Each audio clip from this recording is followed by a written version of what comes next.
This week in the security news, you can install Linux in your PDF. Just upload everything to AI. Hackers behind the forum. TP-Link's taking security seriously.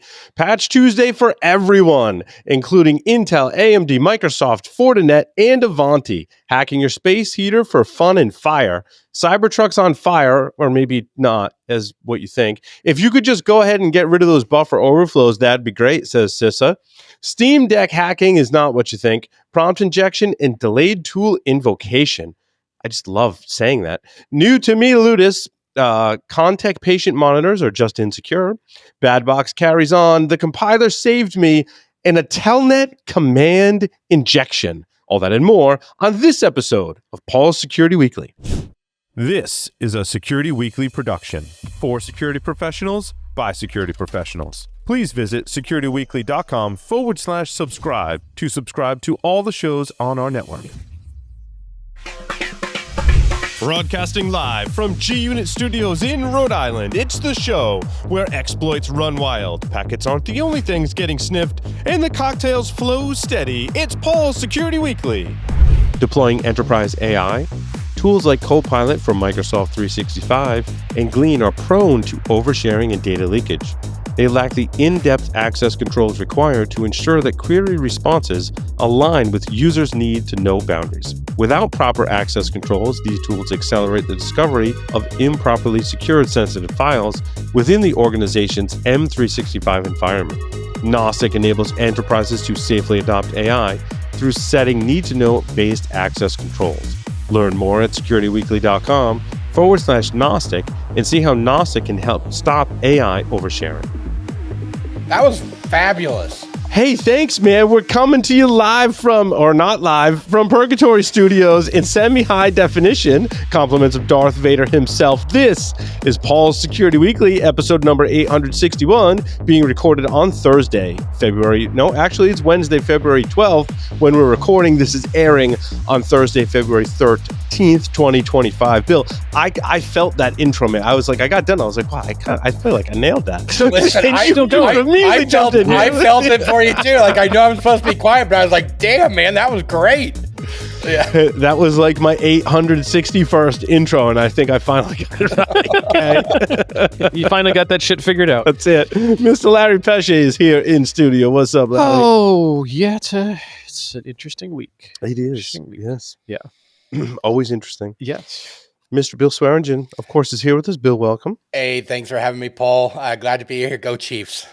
Oh, dude, I feel you, man. I sent you nothing but love. Okay, I could have sent you nothing but memes, but I saved those, and I sent you nothing but love because I've been there not twice, not once, not twice, but 3 times, and one time was a loss to the same team. Yeah. So I figure I'd just get it out of the way right now. Yep. Mm-hmm. 2 sports ball teams went to play, and really only one showed up. So yeah. At least we were in the game and we played. But anyway, Josh Marpet is here with us. Josh, welcome. Hey, so go Birds, even though I'm not a big sports ball fan, but I live about an hour outside of Philly, so I'm legally required to say it. Mm-hmm. And secondly, Paul, can you spell it though? Can you spell it? Can you spell it? Yeah, that's funny. Yeah. JAWN. Anyway, no, Paul, I honestly had a hard time not laughing during that intro because I'm just like, huh? No, wait, what? That was good stuff, man. Well done. How do we follow that up? I know now we got to be on point. I think we're done. Crap. Only good stuff was in the beginning. Mr. Sam Bound is here with us. Sam, welcome. Good evening. You know, I've heard a whole lot of comments like the ones you guys are making, and I'm beginning to suspect that some sort of sports event recently happened, but I really have no clue.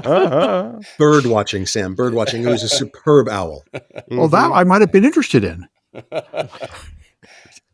All righty. Do we want to start with ease our way into it? Start with some Telnet vulnerabilities. Yeah, we're all gonna start somewhere, okay? We might as well start with Telnet. So Telnet vulnerability is redundant. Right? Yes, there's that. There's so many levels to the story, Sam. Yep. And I saw this thing. I'm like, wait, what? And then I went, oh.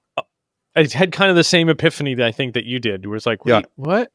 Yeah, there's a Telnet authenticated command injection. I'm like, wait a minute. Wait a minute. Isn't that Telnet? That's Telnet. That's just Telnet. Isn't that wait?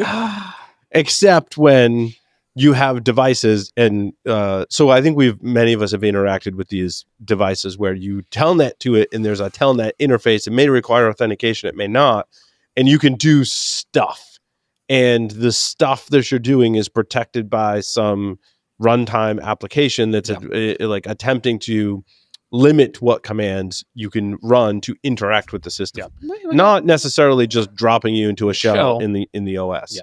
So these Zixil devices, I want to say back in the day, I telnetted to my DSL router, and it was like a similar kind of experience. Seems accurate. Yeah. Yep. And that's what these are. These are like DSL modems or routers from Zixil that have this telnet. And what researchers from Volncheck was involved, Gray Noise was involved in multiple Zixil disclosures. One was telnet, one was HTTP. They disclosed these. Zixil was like, look, we're not fixing these. All of these models are end of life. And when I looked quick, I'm like, they're like, so, you should replace them. I'm like, well, that's great, except if I'm like the home ISP user and my DSL modem has been provided to me by my ISP, I think you can get your own. I mean, you probably have to call them. Like back in the day, you could buy your own. You'd buy your own, but you still have to call them. Basically, like when you swap out a cell phone, you can update the IMEI. It's a provision. I'm assuming it's like it's like a similar kind of thing, right? Yep. And here's the problem. I mean, look, we put self-destructs out after a timed delay in landmines, but we don't do it in computer hardware. There's a problem here. Well, I feel like ISPs should be more responsible, but these I think were distributed across the globe. Like the first one I Google search from the Zixil advisory were like, this is end of life. Like most of my search results were in Italian. I'm like, okay, well, one can probably assume this was used by an ISP in Italy, bought up a whole bunch of these and deployed them. And so if I had done more research, I would have started looking through forums and people talking about hacking them or what they did to replace them, right? How they're used. There could be forum postings out there of people complaining how, oh, my router, I figured out it's vulnerable, but the ISP won't give me a new one, or maybe they are giving me a new one and they're complaining because now they have to get a new one. Who knows? But it's an ugly situation because these should not. So I'm like, well, maybe the ISPs just all did a great job and replaced them all. But then I was like, no, wait, silly. Go back to Volncheck and Gray Noise. They were observing these in the wild. Like that's, I think, how they found the vulnerabilities was exploitation in the wild, which provides us evidence that they're still deployed in the wild and attackers are exploiting them over Telnet. I mean, let's be clear. Everything's still deployed in the wild somewhere. Yeah. There's still a VEX true. VMS running a silver mine. There's still a PDP-11 running an elevator somewhere, I think. Like everything is still deployed. But if you go to Showdown right now, how many of those things are still out there? I would guess or so? Tens of thousands. Yeah. Well, let's see. In the article, it said that Census and FOFA said that there were 1,500 affected systems, internet facing with Telnet. So that, I mean, internet facing with Telnet, there's probably more out there, arguably. And Josh, I think it's kind of interesting when you start talking about, like, we put that self-destruct mechanism so that it no longer works after a period of time. And I think that would be really cool from, like, we think about like the IoT perspective. When it reaches end of life status, it really becomes end of life and just stops working. And just catches on fire. Until that affects the customer. Maybe not that. Yeah, until that affects the customer. Now the customer doesn't have internet anymore, or it's now you're generating support ticket calls, and that's or it's self-destructed. You're generating upsell opportunities, and and that's in some. In some critical function, even though we know it shouldn't be, like maybe it's in a doctor's office that is doing chemotherapy treatments, and this is how they get their dosing information sent to them by something else. And now the internet doesn't work, and that patient is there, and they can't get the dosing information, so that patient can't get. Okay, how about this? There's a risk acceptance end of life thing. In other words, you have this device which end of lifes at the end of 2024. Let's just make it easy, okay? Yep. Prior to the end of 2024, you have to sign off on the risk of that device causing a problem. You have to perform a risk acceptance signature, or the device stops working. But here's the thing. In a place where it's critical and they can't get a replacement, they can't afford a replacement, they can accept the risk. That's their call. Mm-hmm. So this goes back to Paul's how to solve the IoT problem. If I were the internet security czar, it would be, if you can't afford a new router, one will be provided for you. Right? That's yep. There needs to be all this money that Elon Musk is saving the government. We need to take some of that, right? So you're a communist.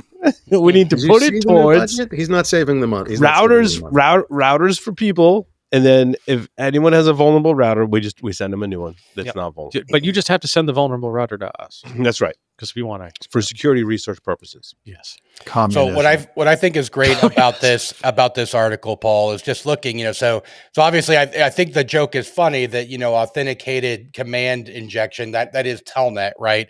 But it looks like these devices also come with a flaw where they have hard-coded credentials, default credentials in them as well. That too. Right. Yep. And so the two of those together. That becomes unauthenticated or. That's right. That's called privilege escalation. Some people call it privilege escalation. Yeah. Yeah. There we go. So what's really interesting about this, and I was Googling here. When I was at CenturyLink, I worked this exact case with the Zyxel modems. And so I Googled it real quick. And so it was July 2017. We had some Zyxel modems deployed in our network. Is that how you say it? I forget. I think I looked up the pronunciation once because I don't think it's Zyxel either. Yeah. But anyway. CISO, Zyxel, Zyxel, I think whatever. you were saying it. I think you were saying it correctly. Yeah.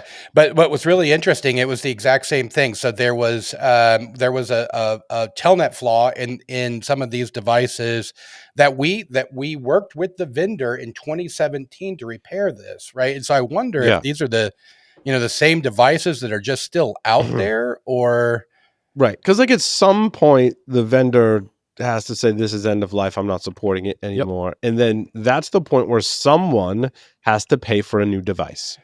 Right. Yeah. And I'm not saying we should move towards communism, Sam. I'm saying that we should make it economically friendly for people to replace routers that they have that are vulnerable that will not get patches. Right. Yeah, I think that's the solution. If you're renting it from an ISP, it's the ISP's responsibility to update those devices with current hardware, right? Like that, you're paying monthly for that. That's exactly what you're paying monthly. What kind of governmental system is it called if you're just the government and you say the companies have to pay for it? Communism. IRS. I don't know. It's still communism. Yeah. I mean, case in point, we have file service. We have been in our house for 10 years. Right about 10 years. Mm-hmm. I still have the original modem that connects to my ONT. They didn't send you a new one yet? Nope. They sent me a new one. I still have all the original set-top boxes. Yeah, you should be 10-year-old. Well, you should call them because. Well, the problem is that I am a business customer. Ew. Not a residential customer because I have business class. I'm a residential customer. I've had at one of our locations, we've had Verizon Fios for what's 2024, so at least 12 years. They have never sent us an updated modem. Yep. They've never updated our ONT that I know of, and I do check. I think I told this story not that long ago. I'm not using their modem, but they've never sent me an update. Yeah. Well, I am using the modem because that's the only way that the set-top boxes get channel information is over the cable. So the set-top boxes have cables. But okay, so let's go away from communism. Can't we just lease them? I think that was a thing. Was that a thing? That's a thing, right? Leasing is a thing. I don't want to lease a 10-year-old piece of shit. Well, but you're paying in, so you get a new. But you don't. That's the thing. You wouldn't need to. You would lease it for 5 years, and then they give you a new one. And you just keep leasing it. Well, so you're just paying that residual cost, smaller payments over time. Yeah. Well, technically, the phone. Yep. Yeah. It's like your cell phone. I mean, technically, no. Their landline phone from 45 years ago. Yeah. That's what I'm talking about. Because the only equipment you could connect to the phone network was something that was approved by the phone company. Right. You weren't allowed to put third-party equipment, so you had to lease the phone. Correct. And Paul, I will say, I lease the set-top boxes. Right. I pay a monthly fee for those set-top boxes, and they're a decade old. They should be giving you new ones every couple of years. They should. This is a great segue to story number 9. Oh, but Josh, let me finish that off on the modem thing real quick here, because I am using the modem. The only reason I am using the modem is so that it plugs into the Ethernet behind my firewall, so that it can go get channel information to populate the set-top boxes. And about 2 years ago, a freaking cat peed on it. And then we had no channel information for about a month until I figured out what was actually wrong. And turns out this box didn't work. And instead of going through the hassle of calling Verizon and asking them to send me a new one because my cat peed on it, it's a huge pain in the butt, by the way. I went to eBay painful. And I bought one secondhand for about $7. Nice. Oh. So it worked just fine. And it works just fine. Yeah. Or you could just make a large credit card payment to YouTube TV every month. Well, see, there's the problem. I also do YouTube Premium. I don't do YouTube TV. Yeah. I do YouTube Premium and Hulu and Apple TV. Yeah, everything's just more expensive and now. Amazon and right. But I do think we should segue to, speaking of melting things, setting them on fire, is your smart space heater. Because we all need a smart space heater. I mean, you don't want a dumb space heater, right? No, I want a dumb space heater. I turn the fucking thing on, and unless it's on fire, don't turn off. Right.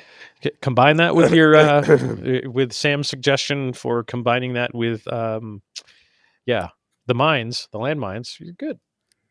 So I mean, this is exploding. Spoiler alert: malicious firmware can be sent to the space heater, and in this malicious firmware, because they don't actually do any kind of signature verification, you can put malicious stuff in the firmware, and when you do that, they put code in the firmware that just constantly turns it on and off, and it makes it click, on, off, on, off, on, off.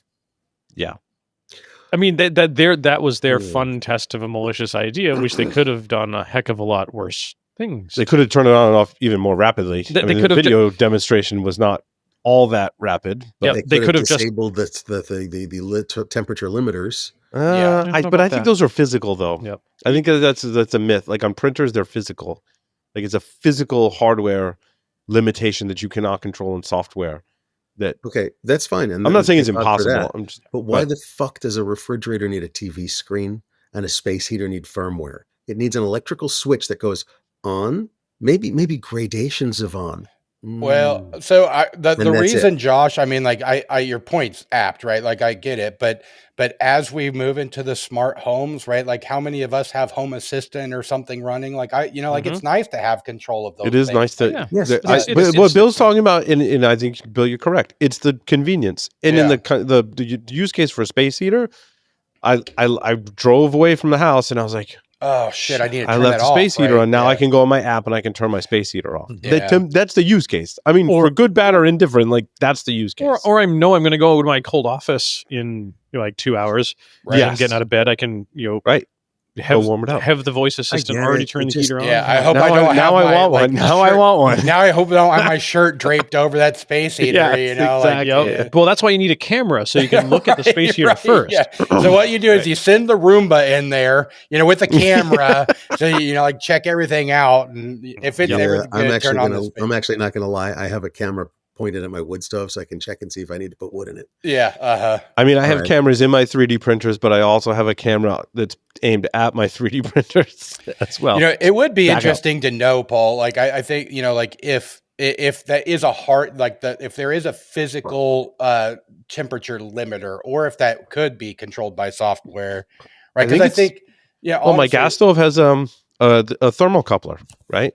There's like universal technology, and there's different thermocoupplers because I had to replace I actually worked on my own gas fireplace at home, which I don't recommend at all. Like, don't try this at home. It's not recommended. But no one would come work on my gas fireplace. So I'm like, okay, I guess it's me. But there's sensor, the thermocouplers do two, in a gas stove, they do two things, right? And they're physical sensors, mechanical switches attached to them. If it senses too much heat, it turns off the gas. If it senses that the gas is on, but there's no heat, it turns the gas off. So you're not flooding your home with gas, right? And Where's the fun in that? I know, right? IT professionals, mark your calendars. Zero Trust World 2025 is happening in Orlando, Florida, February 19th to the 21st. This event is tailored for IT leaders and cybersecurity experts who want actionable insights on zero trust strategies, practical solutions for modern threats, and meaningful connections with industry peers. Plus, take advantage of hands-on cyber hero boot camps, expert-led sessions, and the chance to earn CPE credits and your cyber hero certificate. Save $200 on your in-person registration using discount code ZTWSW25 at securityweekly.com/ZTW2025. Reserve your spot now. So when it comes down to it, what was the flaw that allowed them to put malicious firmware on this? Was it not valid? There's no certificate. Reached out over. So it was basically, it's a Realtek chip that's similar to an ESP8266 Bluetooth Wi-Fi. It reached out over HTTP to a URL to pull down firmware. Oh, interesting. So since there was no secure communications in that, you could give it your own firmware. But if you did, there were some like CRC checks in there. There was like a main CRC check for the whole firmware, but they also realized the bootloader had some.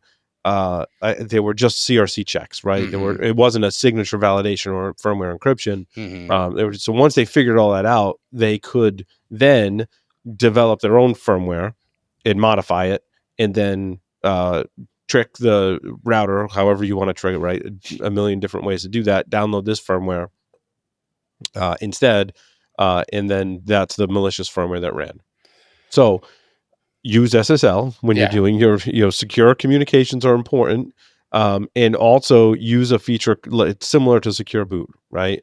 And or firmware encryption. We talked about them in the context of, it looks like very similar to ESP32, where you can enable, it actually runs free RTOS under the covers for this Realtek chip. So it's like very similar to an ESP32. Yeah. So the company that was attacked here was Govee. And I don't know if you guys have seen their products, but they seem to be pretty good. Like they make a lot of like RGB type and smart home type stuff, and but I wonder, like if a lot of their other products suffer from a similar flaw. Like, if you dig into the article, I didn't put the links in the show notes, but in the article, their products have been recalled by the Consumer Product Safety Division. Just this heater. Then you can review the. So that's what I thought, Larry. But then when I went to the vendor page, recall.govelife.com. Recall. There are several recalled models of heaters. Yeah. Oh. Yeah. Interesting. That's not good. So if you have a H7130, 7131, etc. Now, did they specify the reason for the recall? I was looking on this page for that. It might be in the FAQ. I hope it says hackers. No, it doesn't say. I can't find the original order. I was looking for that too. I couldn't find it. What if I haven't had any issues. Can I continue to use it? No. Customers are advised to disconnect and disable the product immediately. What if I want to continue using the product? That was the answer. No, 14. Oh, 14. What if I want to continue using it? All of those recalls, you're advised to disconnect immediately. They're like, don't use them and we'll give you a refund. Well, let's go to them. Yeah, but it doesn't say why they were recalled, which is weird. I wonder if I can submit a refund not even having one. Oh, wait, I can actually, hold on. Can I do this? I'm going to do an experiment. Hopefully I don't screw it up too bad. Yeah, so those are all the heaters that are recalled. Wait. What, am I not in there? I can put myself in there. The Consumer Product Safety Division page. Electric space heaters recalled due to fire and burn hazards. This sounds like something different. Yep. The smart electric space heaters can overheat, causing fire and burn hazards. They do not comply with the voluntary industry safety standard UL 1278, posing an overheating and fire risk from wireless control features. Oh. Just a quick side note, those watching the video, I do have the ability to display stuff on the screen. I'd call it's in beta testing right now. I don't know if it'll end up in the final edit, but we're going to test it. So, yeah. You can always go to the show notes and look at everything that we're looking at. You should go to the show notes. The show notes are awesome. Show notes are awesome. Yeah. There might even be stories in there we don't get to cover. Right. Yeah. Usually there is. Yeah. All right. Sorry. Where did we want to go next? I still love story number 9. I'm not going to lie. My story number 9? Yeah. Oh, I didn't really. I tried to put this in multiple weeks in a row, and I never get around to writing it up. So let's fuck it through. This is our good friend, the deranged squirrel Jericho. Yeah. Just ranting. I mean, ranting, but he's got a point. You got to go to his blog and follow him on LinkedIn because the ranting is just epic. And you know what?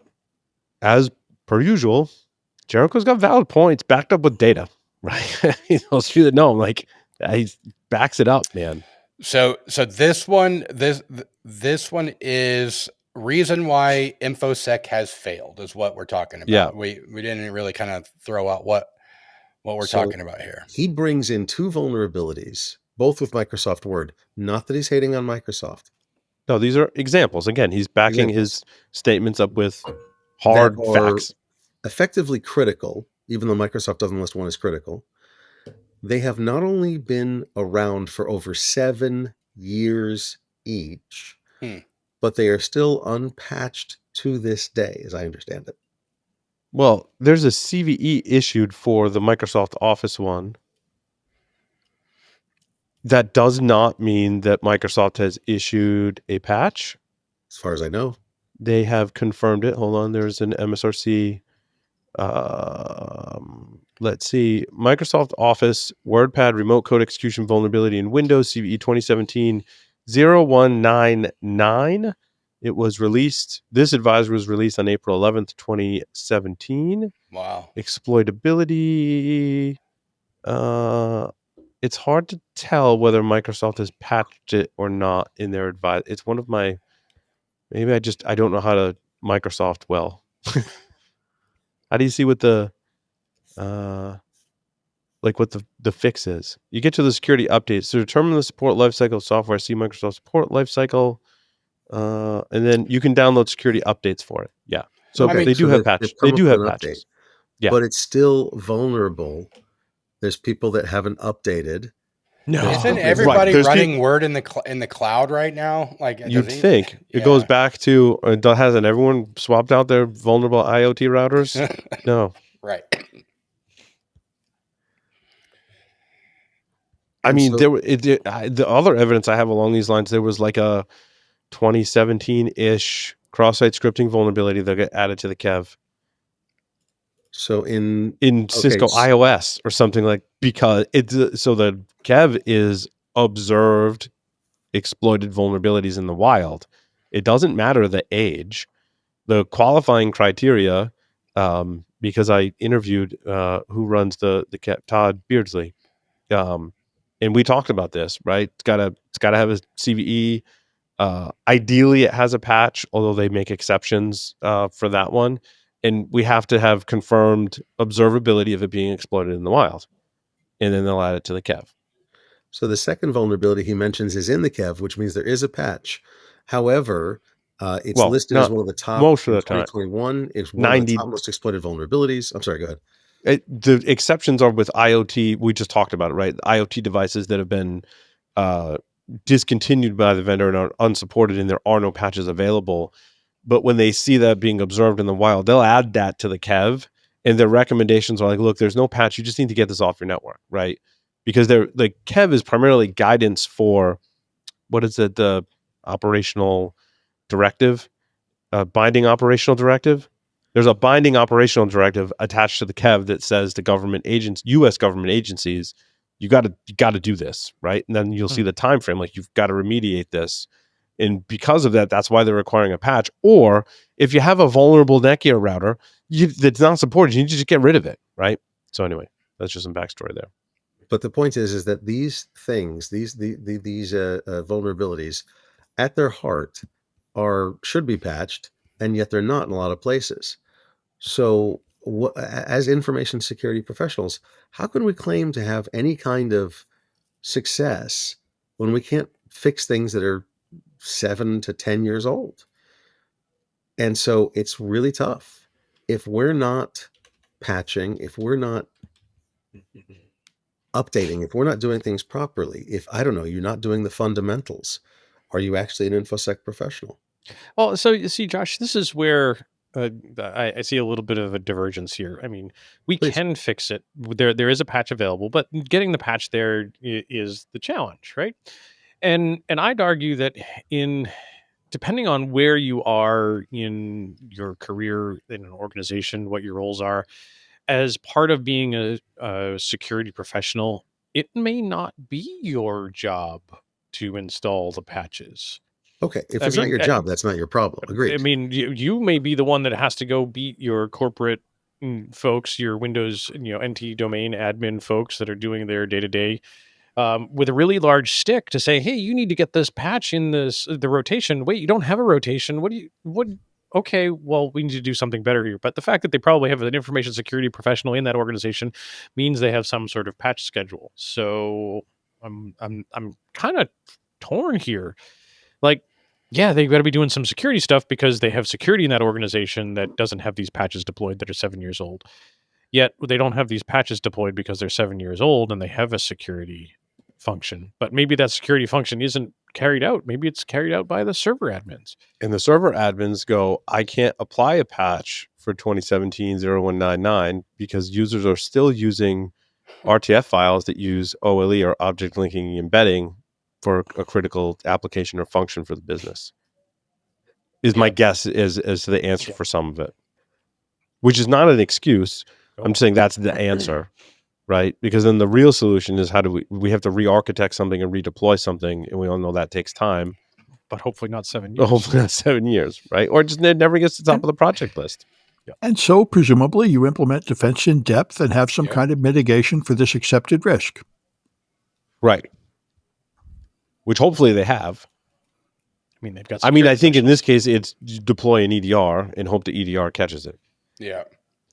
Yep. Yeah. Oh, I mean, hopefully it's going through multiple layers of security before it gets there. Yeah, hopefully. Yep. Yeah. Yep. Still.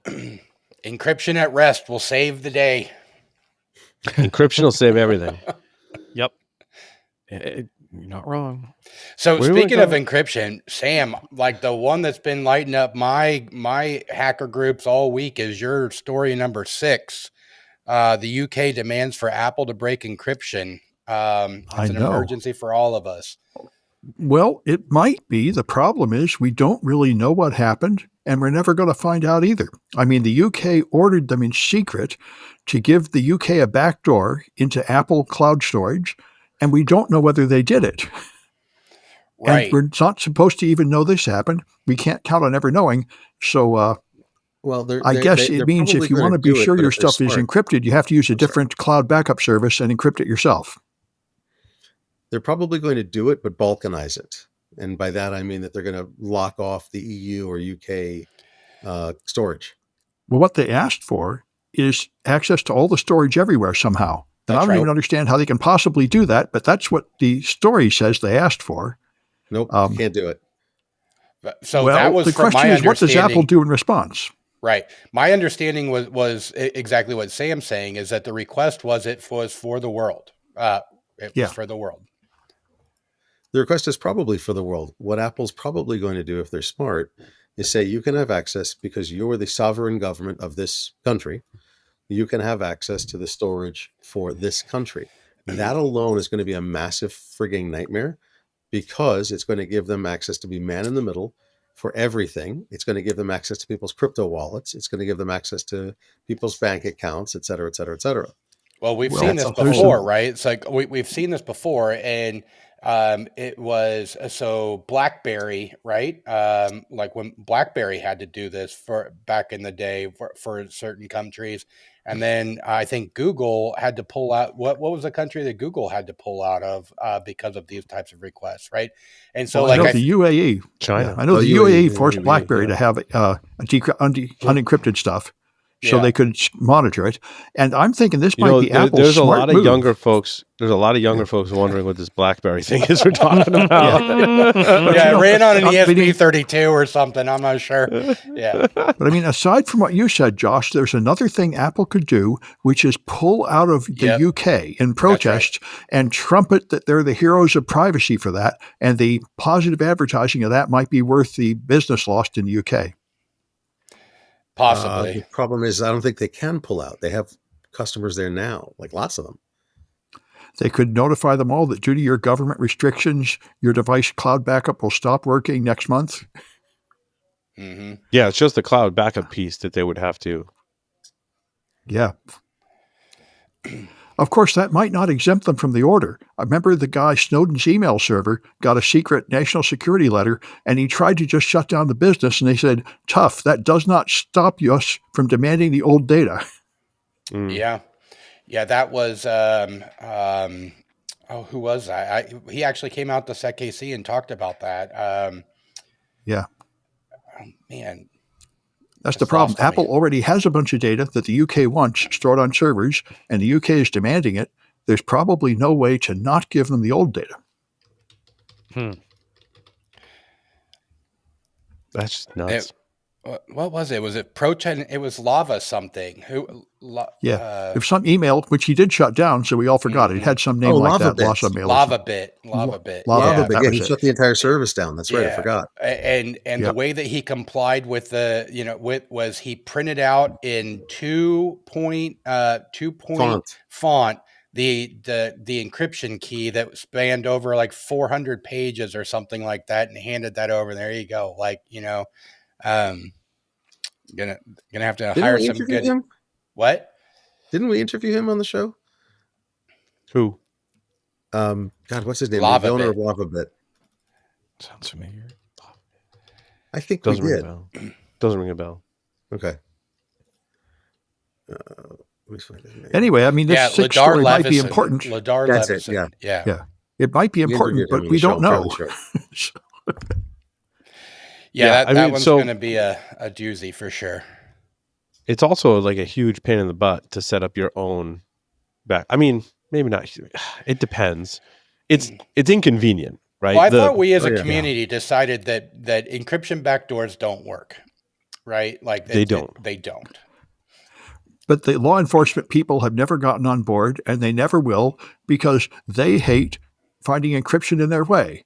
It prevents them from doing their job. So there's always going to be another side to this pushing.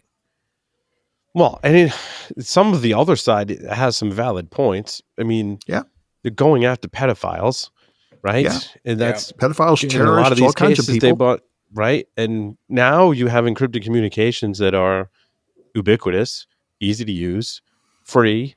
So it presents a problem for sure. It makes law enforcement job harder. But the other side of that coin is the people have rights, and we like our privacy as well. So I mean, that was the same argument, when Netscape couldn't ship, SSL 1 dot whatever outside of the US. That's right. Same argument. Like, right. Like I'm sorry, but look, I don't want to say the word, I don't want to say the pedophile word, but I don't like that either. But that it can't just always be our go-to, No, it can't be the scapegoat for that.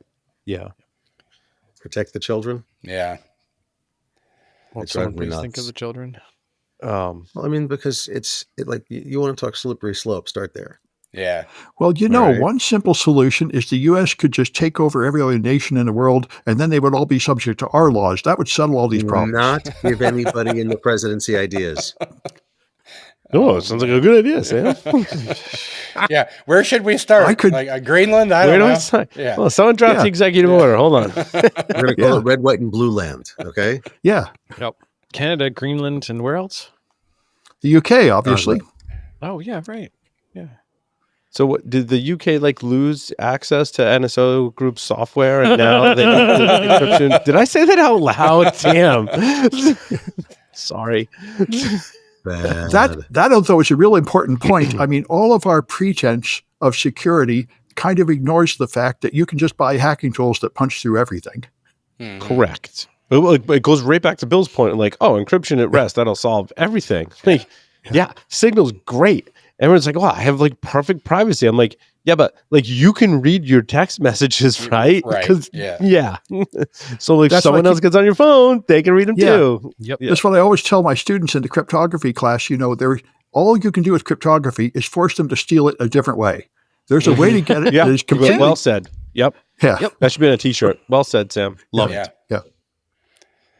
That's why your Signal chat should only last for at least a week. They should be short. Let them go away. That's right. Yeah, that's why Bill's a big fan of the disappearing messages. That's right. He's got me on board with that. Now I'm like a stranger, like I'm on board with that. He's like Bill's like Snapchat for instant messaging. That's right. Yeah. For lots of Bill, reasons. we should Same just- we- reasons. Yeah. We should just go to Snapchat. Yeah. Right. Yeah. There you go. Problem solved. Snapchat solves all problems. That's it. Let's go to WeChat. You might as well. Yeah. I thought it was a fun story. Your story number 8, Sam, speaking of things on fire. Unfortunately, this involves people Yeah. on fire. I did a little fact checking on you. I wasn't picking on you, but I was curious because I feel like there's a lot of political and like feelings towards people like Elon Yeah. that influence headlines. And Really? I'm like, yeah, right. I think people are mad at Elon. There's disinformation campaigns out there, right? The fact is, and look, I'm not weighing in on Elon. I know. Just thumbs up, thumbs down, right? Like I own a Tesla, but that was my choice, and it's not a Cybertruck, is it? It's not a Cybertruck, no. Yeah, those Cybertrucks seem there to are be particularly bad Teslas. There are massive problems with the Cybertrucks. I was actually considering. I'm like, I don't know, it's kind of growing on me. And then Bill's like, you need to go look at like what people are saying about him. And I'm like, not just like the FUD on the internet. He's like, no, like legit, like it's got a lot of issues. But the crash that they talk, so they're comparing the Cybertruck fires to the Ford Pintos, and us older folks remember the Ford Pinto disaster. Their cars, literally 27 of them caught on fire out of the 3 million that were produced. The story they were hinging on, I read the actual story. The press would put it as like 5 people died. Unfortunately, 3 people did die. One person was severely injured in that crash, but the fire chief is quoted as saying he does not believe the batteries were on fire, and they suspect speed was a huge factor in that. So, reading the article, it sounded like they were on a gnarly road. Cybertrucks go fast, and they're going way too fast. And unfortunately, people died, which is extremely. It's a terrible tragedy. It's unfortunate, but so I think so. All of that. So Paul, actually, that was a really good summary. I do feel like as someone, and I don't talk about politics here, but as someone who is very involved in politics, I have very strong feelings one way or the other. I do feel like I'm receiving disinformation that really targets certain areas. This may be one, but I think one thing that Sam has written here that I think that we want to call out is that that the Cybertruck has never been crash tested, and it's never been certified. They self-certified all of the these vehicles. Yeah. So like ignorant me, I would have thought you would have had to do that before you can sell it in the U.S. Right. But obviously, and so that's not. one of the reasons why they can't be sold in Europe. Right. Is they are required to be tested, and so like and I really do think that it's unfortunate that we've allowed vehicles that and we talked about this a couple of weeks ago. You brought up an article where other Teslas were being shown as having a high death rate or whatever. And I really do attribute. I think you're right. I think it's speed, right? These cars are fast and those kind of things, but they should also be crash tested and. Oh, I agree 100%. Yeah. Well, just I think in comparison to other countries, with safety in vehicles, the immobilizer was a huge eye-opener for me, where Canada was requiring any car sold in Canada has to have an immobilizer, but the U.S. doesn't require that. And that's why we had the Kia boys, and I believe like a handful of people. I don't remember the exact numbers or if it's changed, but there was a handful of people that have died because of the Kia Boy incidents that have happened, and them getting in the cars and driving them at high speeds. Yeah. Younger people definitely died in a highway crash. Well, it turns out the cars are dangerous. Who knew? Right. Who knew? We'll talk about all kinds of other safety risks, right? You know, Yeah. my son's getting ready to get his license, and I'm like, it is the most dangerous thing that you do in any given day is get in a car. So you're getting him a Cybertruck, right? No. Well, you know what the interesting thing is about the Tesla vehicles is that you can assign a key and assign a profile and rate limit, speed limit that for your drivers. Yeah. That's great. So he'll get both a car and a hacking challenge. That's right. Yeah. That's right. And stealing your wife's keys. This is true. Yeah. Well, that's Actually, like one of my mentors a long time ago, he, it was when my child was being born, and I watched, it was somebody that I knew in the hacking community, and he had a 16-year-old son. And, I was just kind of talking to him about like, how do you, raise a hacker and those kind of things. And he was like, well, what I told my boy is I'm going to put nanny software on your, like that's going to prevent you from going to these kind of websites, those kind of things. If you can bypass it, good for you. Like, I'm not going to fix it. And I actually like that. What that does is that puts someone into that mindset of like exploration and testing, and it's more about the learning how those things work. Right. Like, so I'd be okay with it being a hacking challenge. Now, just don't drive 100 miles an hour or whatever. But, if you can bypass it, cool. My 6-year-old washed the Apple remote with soap and water, so now it doesn't work. Well, it's clean though. Yeah. Oh God. Yes, well, very, so very we have clean. a learning experience, right, about how electronics work, right? Like it's a good teaching opportunity, right? It sucks, yes, but like yes, an opportunity for me to spend $60 on a new Apple remote. That's right. Yeah. Mm.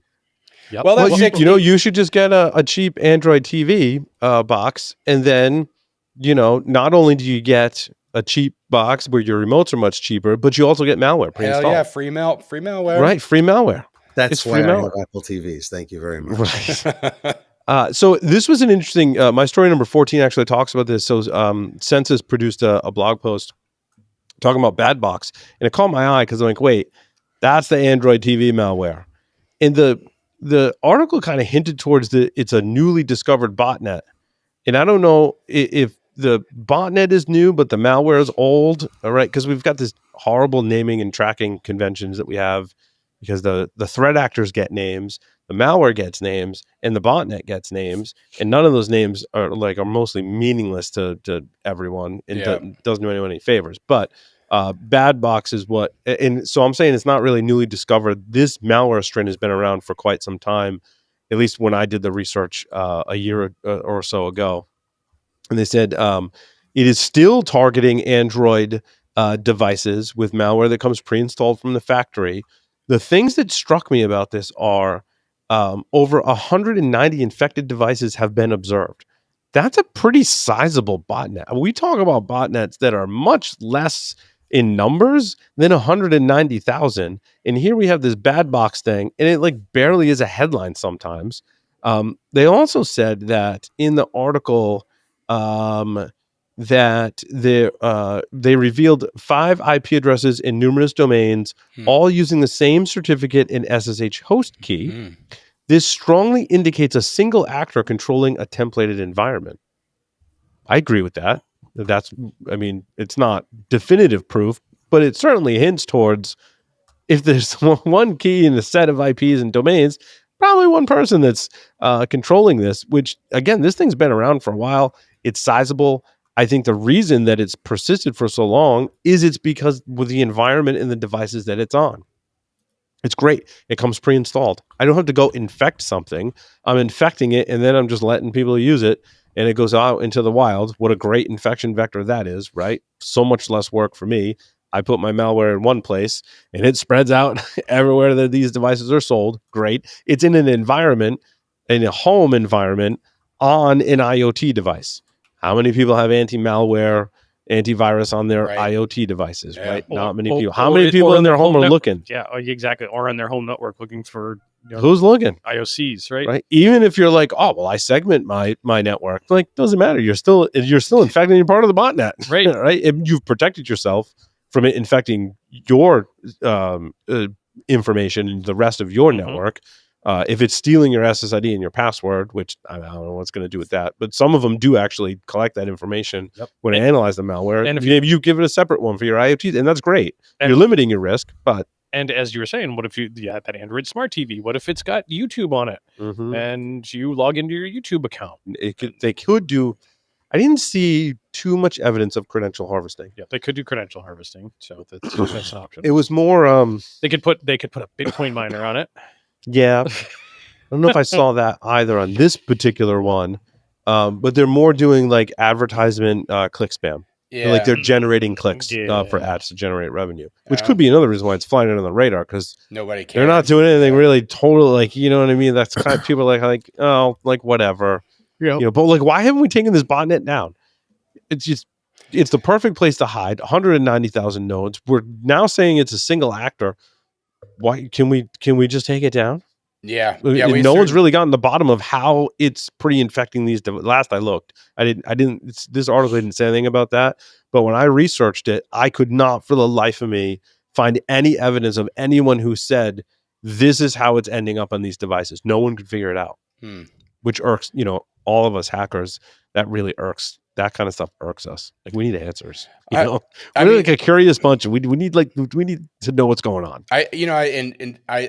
I feel like we've harped on this a ton, but if you have smart TVs, Android devices, and all of that stuff in your home network, please, segment your network, right? Like we've continuously talked about. I think Paul, maybe 3 or 4 months ago, we talked about some other malware that was found on smart TVs that were doing internal network discovery, right? Like scanning the network. We will continue to hear these stories. This is not going away. These need to be segmented in your network. Paul Security Weekly is supported by Bitwarden, the trusted solution for password, passkey, and secrets management. Bitwarden empowers everyone to create and manage strong and unique credentials across all accounts and devices. With enterprise SSO integration, end-to-end encryption, and secure autofill capabilities, Bitwarden defends against phishing attacks and data breaches. Strengthen your security posture with tools built to protect what matters most. Learn more at securityweekly.com/Bitwarden. I really like NVIDIA Shield as a device. I think NVIDIA does a good job of locking stuff down. You can jailbreak some of them. There are some communities out there you can find to jailbreak those. Yeah. But in large part, NVIDIA does a great job. And they support their devices for a long. I mean, some of my NVIDIA Shields, I think, are some of the original ones. I still occasionally get a firmware update for them, which I'm like, I'm kind of impressed. Like, I'm just waiting for the day where you're like, I get a message. It's like, yep, this device is end of life. You got to go buy a new one. And they're not cheap, but they're super fast as well. Like, they're way more performant than the stuff that's getting this malware on there. But and also Roku isn't bad.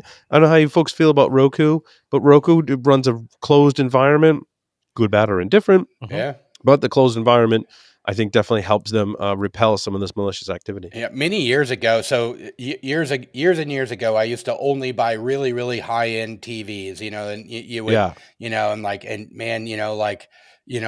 cry once, right? Spend heavy and just cry once. Yep. Now I don't do that at all anymore. I buy the cheap Roku, whatever, a couple $100 for a 75-inch TV, whatever. But it really needs to be said. We're really, Paul, you're talking about the NVIDIA Shield and other Android boxes, but this also includes just smart TVs, right? So they say that part of this botnet included some higher end 4K QLED TVs, right? So you've got to make sure that you're considering your smart TVs as also an Android or whatever box that's connected to your network. Yeah, the struggle that I have right now is that my TV is getting updates and all that type of stuff, and it's pushing 5 or 6 years at this point. But I'm noticing that like some of the apps don't function as well as they should. Like I feel like there's a I want to show- say like I there's a feel like they show- do that on purpose. Yeah, there's one show that exactly like planned obsolescence. Like the TV works absolutely fine. Yeah. Until you try to use like one, it's like the Peacock app or something like that for streaming one thing, and it constantly stops glitching and like out. has to buffer. But it's the only app that does it. Everything else seems to work okay. The YouTube app every once in a while is kind of a little quirky lately. Right.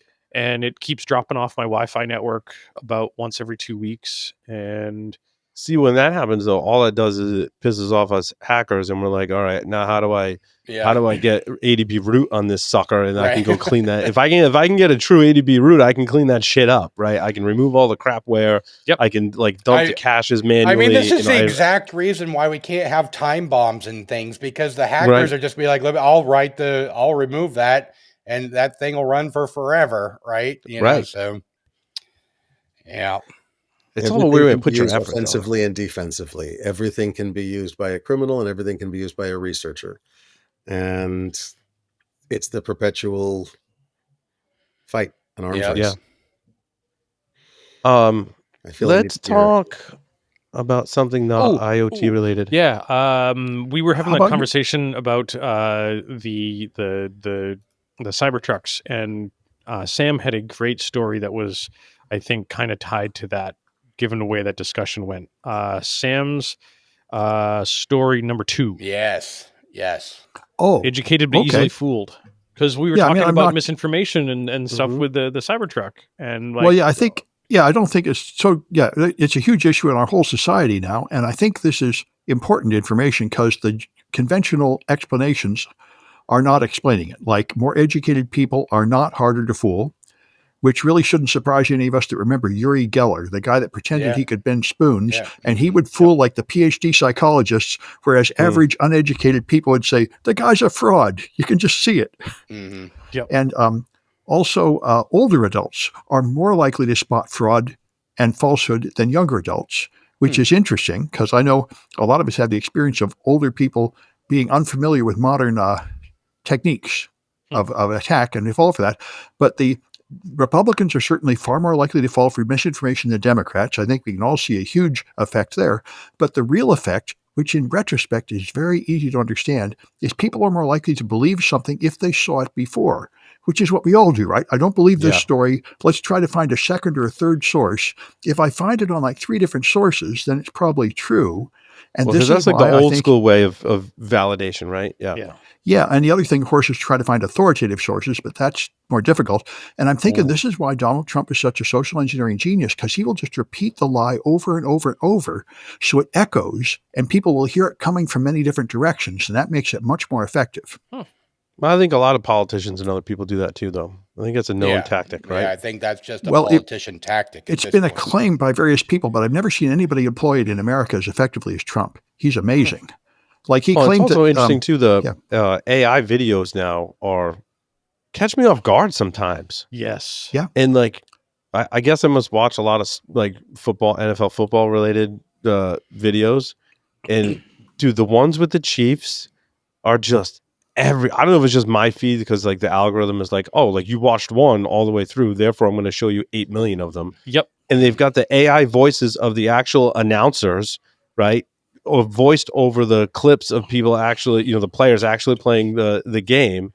And it's just absolutely hilarious. But like, if you watch it for like maybe the untrained ear, you may be like, wait, was that real? Was that real? Like they'll show a Patrick Mahomes press conference. Yeah. And it's his voice, his lips moving and everything. And like, at first I'm like, oh no, he's not really. He's that's AI generated. Catch me off guard. I saw that one. And I'm not, some of them are hilarious. I'm not a big sports ball fan, but I saw that one. And I'm like, wait, did Mahomes just say? Oh, yeah. All right, I get it. Well, so I kind of want to go back to Sam's article here real quick, and so one of the things, and I was like, can we not talk about the Chiefs? It's all right. I'm with you. I'm with you, man. I feel you. I feel you. So right now, I can either talk about politics or the Chiefs. It's a disaster either way, right? So, but so one of the things that I have to, I do feel like I'm targeted, like I mentioned earlier. But one thing that I feel like if go birds, go birds. Either way, right? Like you have to realize that there are smart people, whatever side of politics you're on, right? Like it does, like like there are smart people on both sides, and like you have to realize that there are reasons why people like this person or dislike this person, and and I think that what the onslaught of what I get is that it's unbelievable that anybody can support this person, right? Like I feel like I am under an onslaught of that message, right? And so like, but I do think like it is important for us to realize that that everybody right now is being hit with disinformation on both sides, right? Like, and Yeah, absolutely. yeah. Like, well, I don't think it's equal, though. I think that's you can certainly prove that. I mean, there's a alt-right ecosystem full of just complete outrageous lies, like the vaccine didn't work and the election was rigged and foreign people are hacking the voting machines. Hey, now you're gonna get us kicked off the platforms. You said the V word. I know, but that's why, when I tested this at Google, because I was surprised. On my podcast, we talked about the vaccine, and Google had a community note that was actually pretty good. And I tested, because right now many people are taking down lots of facts to comply with the presidential executive orders. And I checked and asked Google who won the 2020 election, do vaccines work, and when is Black History Month? And it still gave accurate answers to those three questions, which surprised me because I expect they're all going to have to stop giving accurate answers to those questions soon. But right now, Google hasn't or someone's just that to the tricking search engine. But you say that, it leads me to my story, which I'm surprised you didn't pick this one up unless you did and I missed it.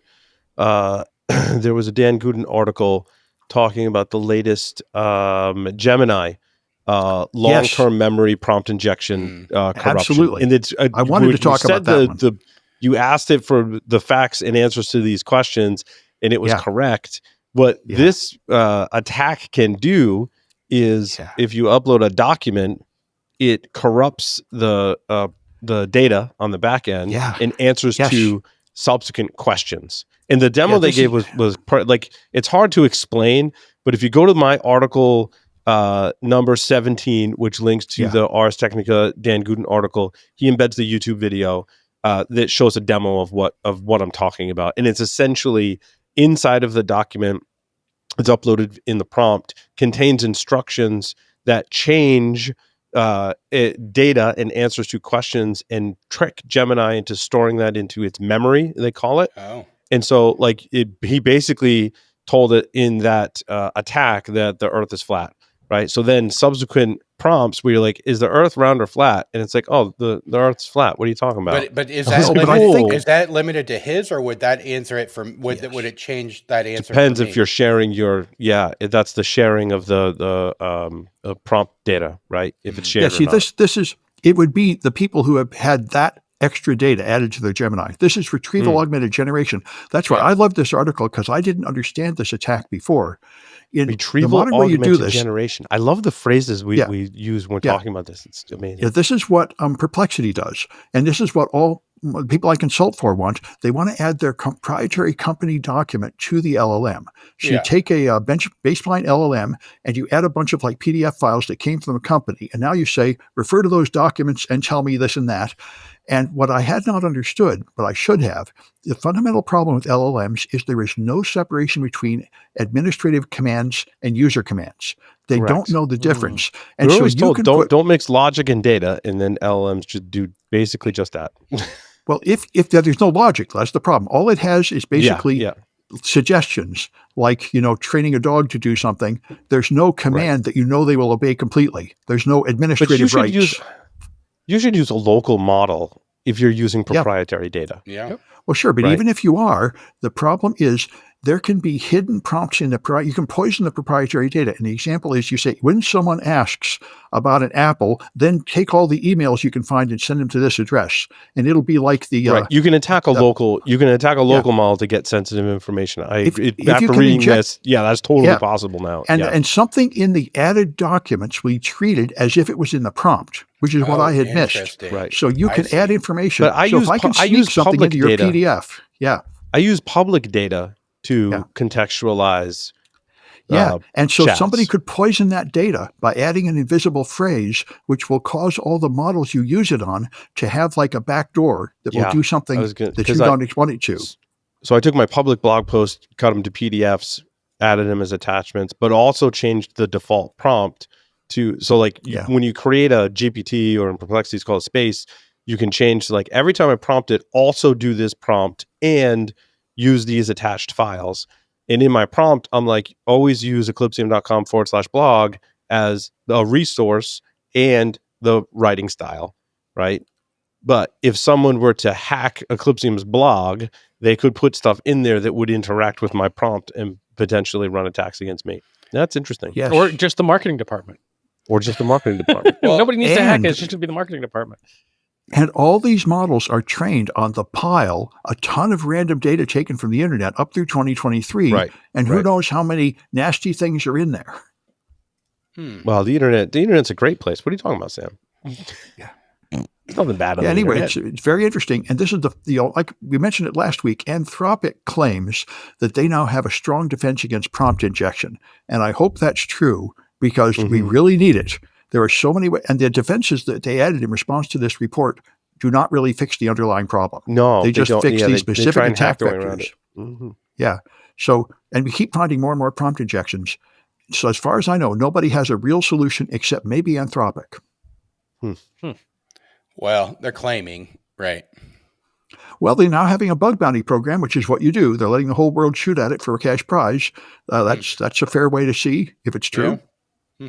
I think that's a good thing. I mean, so that's a good segue into TP-Link, which was a story I didn't add that Larry had put in Slack, our private Slack before. And in my mind, I added it, but I didn't add it. But there is a press release that talks about, basically, it's TP-Link's commitment to a much improved security posture than we've always observed, and I think had preconceived notions about IoT, specifically router IoT vendors. And TP-Link engaged with Larry's day job company, Finite State, to perform security analysis. And I don't know if you've made any of those reports public or if it's just in the press release, but Matt Wickhouse is quoted in the article as well. So good job, guys. That's great. That's great. I mean, and obviously I can't say a whole hell of a lot. No, I understand. But what Matt is saying is data that we have observed as part of that. What Matt is saying is, everything is based in data. Right. So, it is an interesting challenge, very interesting challenge for dealing with, and it's really opened my eyes a lot about some of the state of what we have previously come to think about IoT manufacturers. And I appreciate when companies that historically we've talked about many vulnerabilities and exploitation and end of lifing stuff, and that has vulnerabilities and not producing patches. Right? There's a lot of stuff to pick on, but there are companies out there that I think are doing a good job of stepping up to the plate and going, "Yep, we're gonna make things better." We still got a long way to go, and there's a lot of companies out there, and there's certainly some crap that I can pick on. I might pick on them in the second hour of this show. But for prime example, like think about that Zyxel Telnet vulnerability. I don't know. Maybe Zyxel now does a really good job at securing their stuff. But this Zyxel Telnet vulnerability crap with 1,500 of these exposed to the internet is now part of a botnet. The thing has been end of life. It's 10 years old?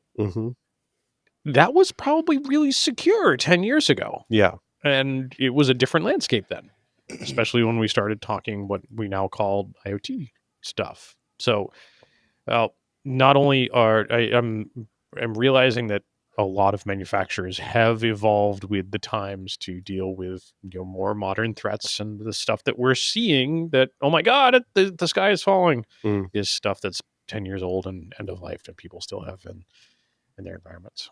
So I can definitely speak generically about those types of things, but specifically about what we're seeing at TP-Link, I cannot.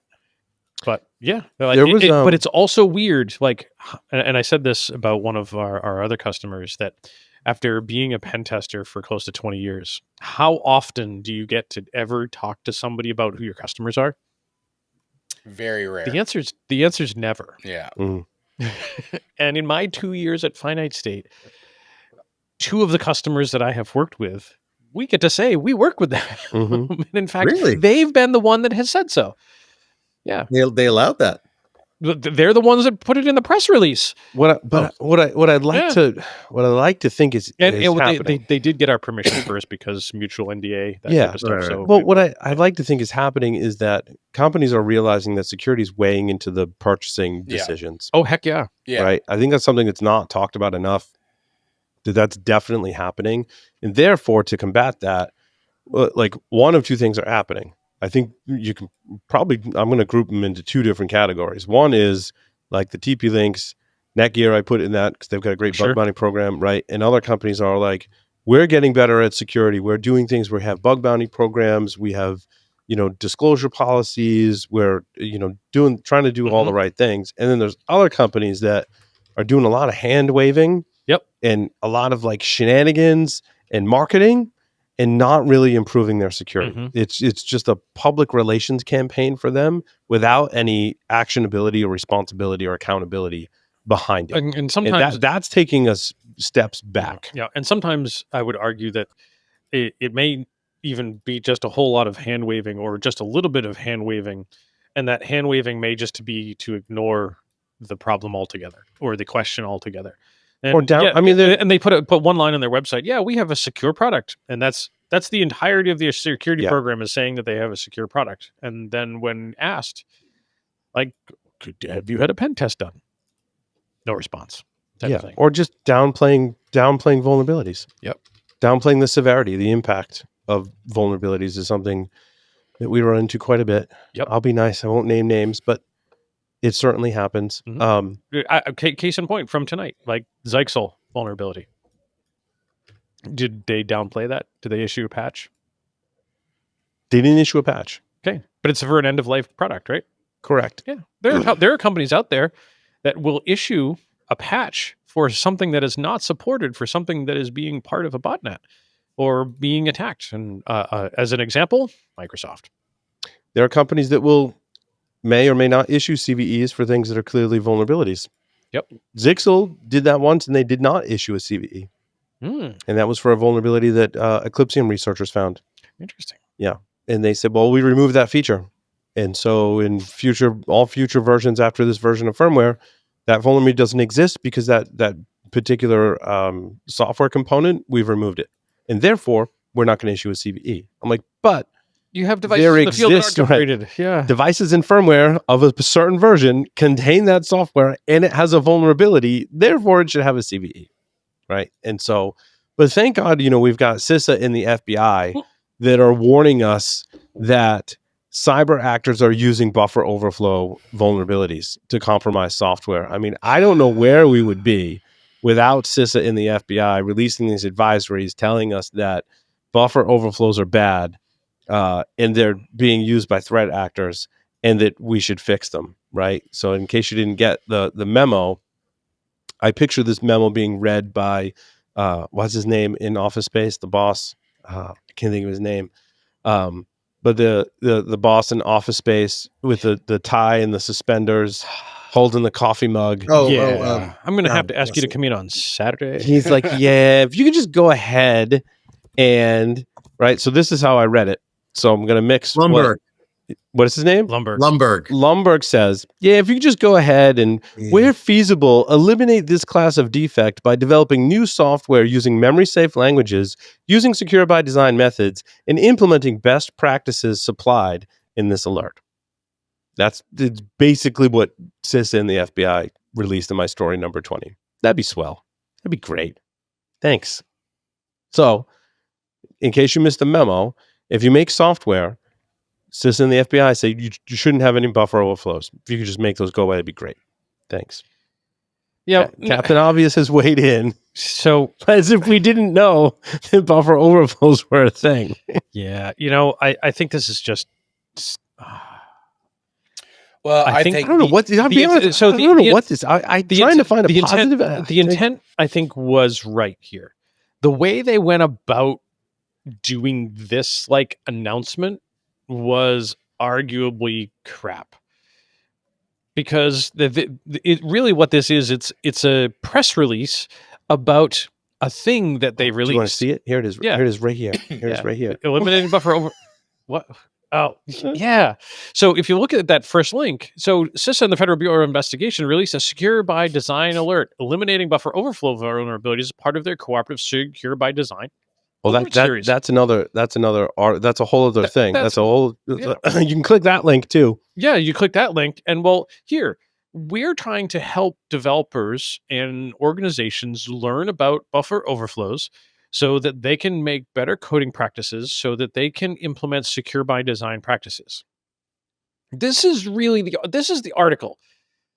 This is helping maybe less mature organizations improve their CI/CD pipeline through education and talk about using memory safe, run unit tests, and enable compiler flags. I will say it's not all bad. I do like this statement right here. Where possible, take actions to eliminate entire classes of vulnerabilities across products rather than superficial causes. Yep. I like that statement a lot. This is the meat. Yeah. The other article that you have, it's like, why did you need to do a press release to state the freaking obvious? No, just they did a lot of stating this is the whole thing right here. I mean, it's just 3 paragraphs, right? Yep. This is the press release that was like, yeah, no shit, Sherlock. But the real meat is what they're trying to get across, is that eliminating the buffer flow overabilities as part of their secure by design alert stuff. It's a press release about their education campaign. Don't get me started on the secure by design pledge, right? That's the last sentence here. Visit CISA's secure by design pledge page to learn about a voluntary pledge which focuses on enterprise software products and services. And you go to that pledge, right? And then you can scroll down to who signed the pledge. Uh-huh. And these are people that should be addressing buffer overflow vulnerabilities. And if you look on here, every vendor that we've talked about that's had a recent buffer overflow vulnerability is on here and has signed the pledge. Ivanti, Cisco, Fortinet, Zixil, Checkpoint, and Ivanti. They should go to jail, right? Hold on. Go back to the middle column there. Middle column? Yeah, in the Fs. In the Fs. Oh, yeah, Finite State. Sign the pledge. Look at that. Yep, we did. We were one of the first. I mean, so when I see this, I think what happened is that they either ran a tabletop or they looked over, what happened in 2024. They saw that buffer overflows are back. And then they said, have we ever put anything out about this? I don't know if they have or not, right? But no, we have not. Well, we probably should, right? Like, I think you guys are giving them too much grief. Like, is it a net positive or a net negative thing? Give them more grief. No, come on, man. I think CISA does great work. I think, I agree. Overall, they've got a hard charter, and I think they're doing good work. And so Ryan Narain asked us on his podcast several months ago, and he put out the question, and I was kind of yelling in the background, and he challenged his hosts. So I'll do the same here. Name specific things that CISA has done to help push security forward in our industry. Kev. That was what top of my mind. I think the Kev is impactful. I think CISA has done a fantastic job with that. You can poke holes at it, like we love to do with everything, because we're hackers and that's what we like to do. Yeah. But if you look at what CISA has done with the KEV, I think it's fantastic. S-bombs. Yep, I was going to say S-bombs. Yep, I was going to say S-bombs and the cybersecurity recommendations for small business. Those are very helpful. Yep. Yeah, I mean the recommendation. I think a lot of the S-bombs are recommendations, though, not. It's awareness. So much. It's awareness. Yeah. Yep. So they've raised awareness. Okay. Yep, and then they have and for coordination and collaboration. Yep, and they have good recommendations. In fact, I've been a member of one of their Tiger Team efforts for helping to folks operationalize S-bombs. Like, great, you got an S-bomb. What do you do with it? Yeah. Well, here's how you operationalize it.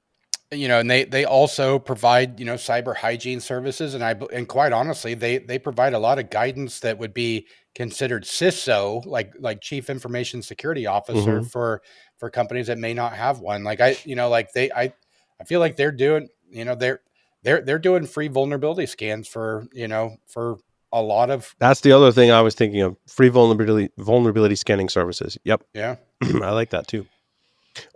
We did, speaking of vulnerabilities, holy Patch Tuesday. I mean, we just got rained down upon.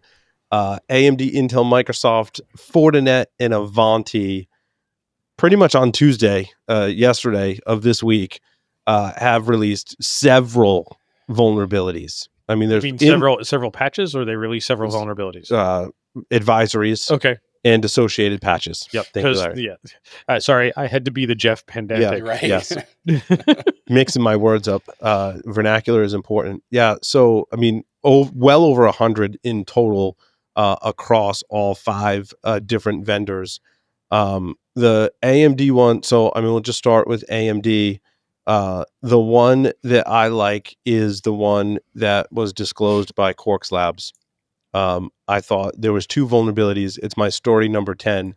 So now also I should put out there that I am biased in covering the story because Yvonne, Arce, and I, and Larry, we've known each other for probably far longer than we want to admit. Yvonne is just 25 years. Amazing human being. He's likely listening to the show right now and blushing. But Yvonne runs the research team at Quarks Labs and was involved with this disclosure that they titled "Being Overlord on the Steam Deck with 1 byte." Now, some may read this and go, well, it was just a Steam Deck thing, right? You'd be wrong. And you may start reading this and like make other assumptions like, well, you have to be physical access on the device to exploit it. That's true of one of the vulnerabilities, but not the other one. And then you might get lost in some of the technical details. Even like I know a little bit about UEFI. I work with people who have been working with it for well over 10 years. So I feel like what I know is very minuscule. I was lost, even though like I could recognize a lot of things in there. I'm like, but they just went to like a really deep technical level. I'm like, good Lord, I got to go like read the UEFI spec again and then come back to this article. They did a fantastic job of explaining all the details. And I picked up on certain bits and pieces. If you don't have a background in it, in UEFI and have studied it, you can be like really lost. So I did my best to try and read and follow along with what I could. And then I got to this one sentence, right, that I think some people might miss. You may not make it that far in the article. You might get lost in the technical details, but they say towards the end, and voila, with a bit of engineering. What? Voila. Okay. I heard voila. Voila. Yes, voila. That's the way I say voila. That's how you call a Banff. They say with a bit of engineering. Now, if you've made it to this point in the article, it was a lot of engineering that spanned like well over a year of research. Yep. So they're shorten themselves there. They say we can build a useful tool to monitor everything that runs on the machine in a transparent way for the OS. I just want to break that down.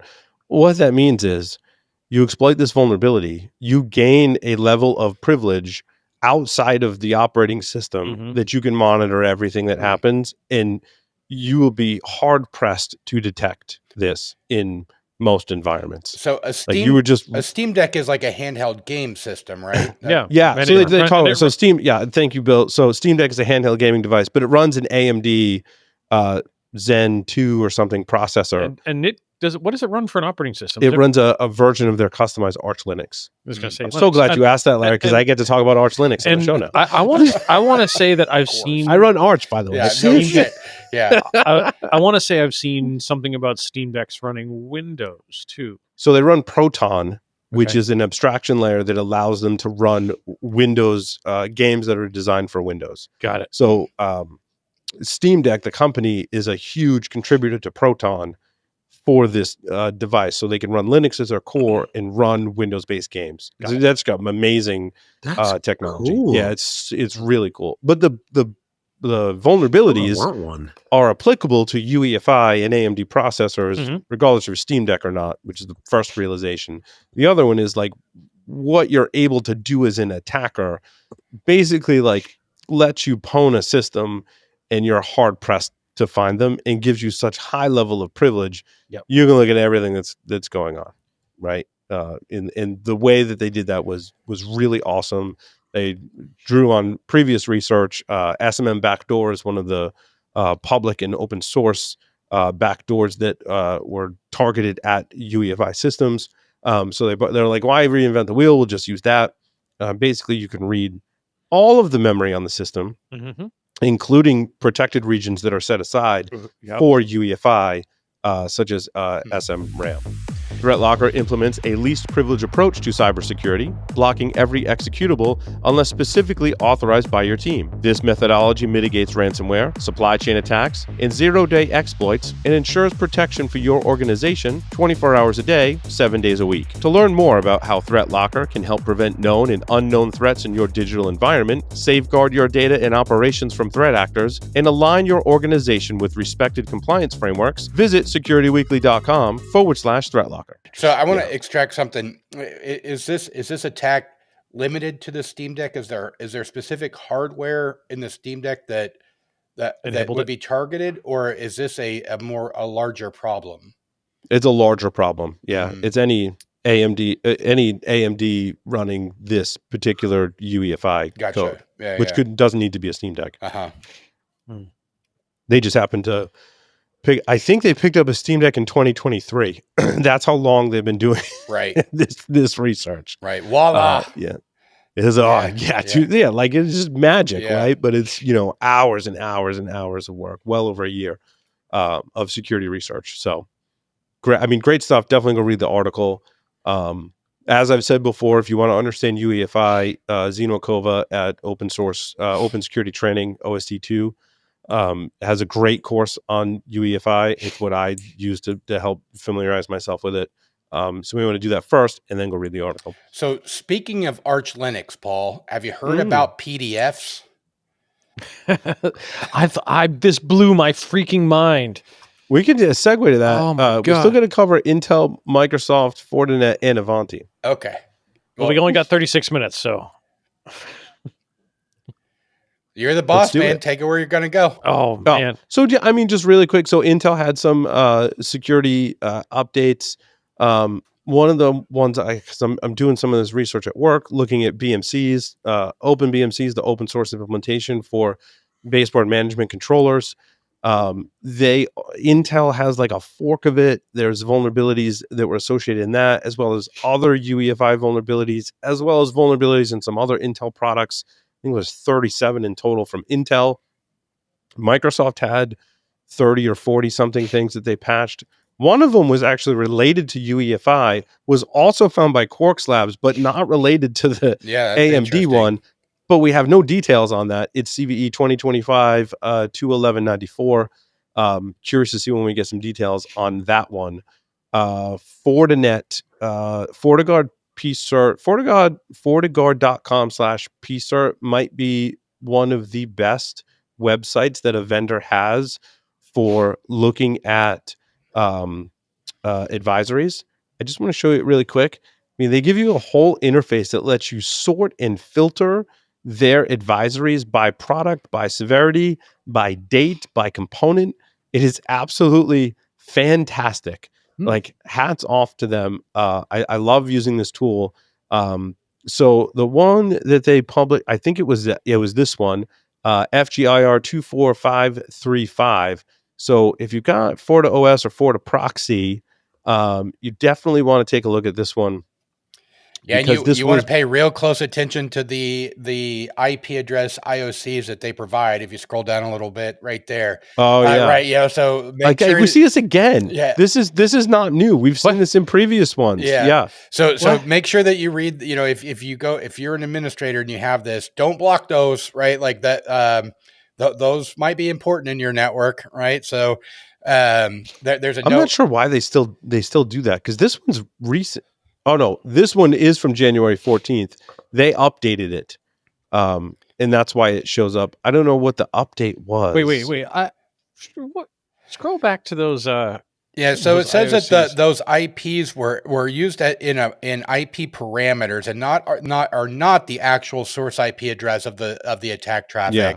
So they are truly part of a signature that so What we do not want you to do is go search your network for, maybe any don't block traffic to all ones or, all twos, all eights, like those look, are look, look, DNS. look. Those are very, very well known DNS servers. Yeah, Block resolvers. everything from 127.0.0.1. Who wants to go home?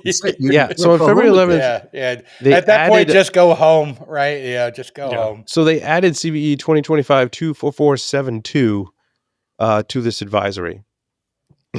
So there's 2 CVEs associated with the FortiGuard advisory. That's interesting. So this one's been around since January.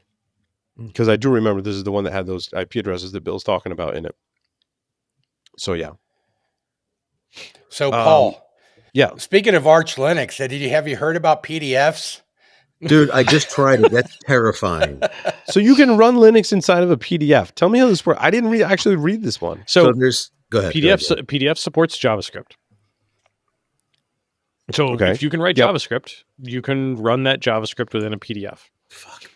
And because why not? And the author here, VK6, originally ported effectively Doom to JavaScript, so you could run Doom in a browser and in JavaScript. But instead, he managed to compile a RISC-V emulator, TinyEmu, into JavaScript using an older version of Encryption, and then embedded within that emulator Linux kernel.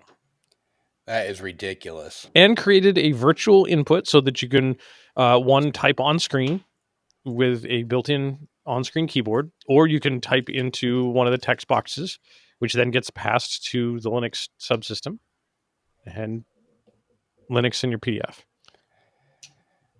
Is there nothing Linux won't run on? Runs everywhere, man. That is nuts. So here's another one that I think would be absolutely amazing. Freaking believable. This one would blow my mind. A number of years ago, I think it was COVID. Tom Liston, good friend of mine, used to work with him in Guardians. Arguably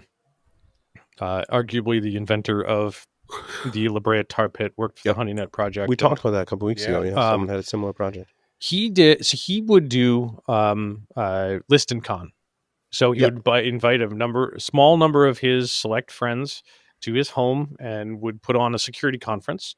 He did a virtual one in the pandemic and he did the virtual one during the pandemic. And one of his things was there was like a little CTF. And the CTF was in a PDF document.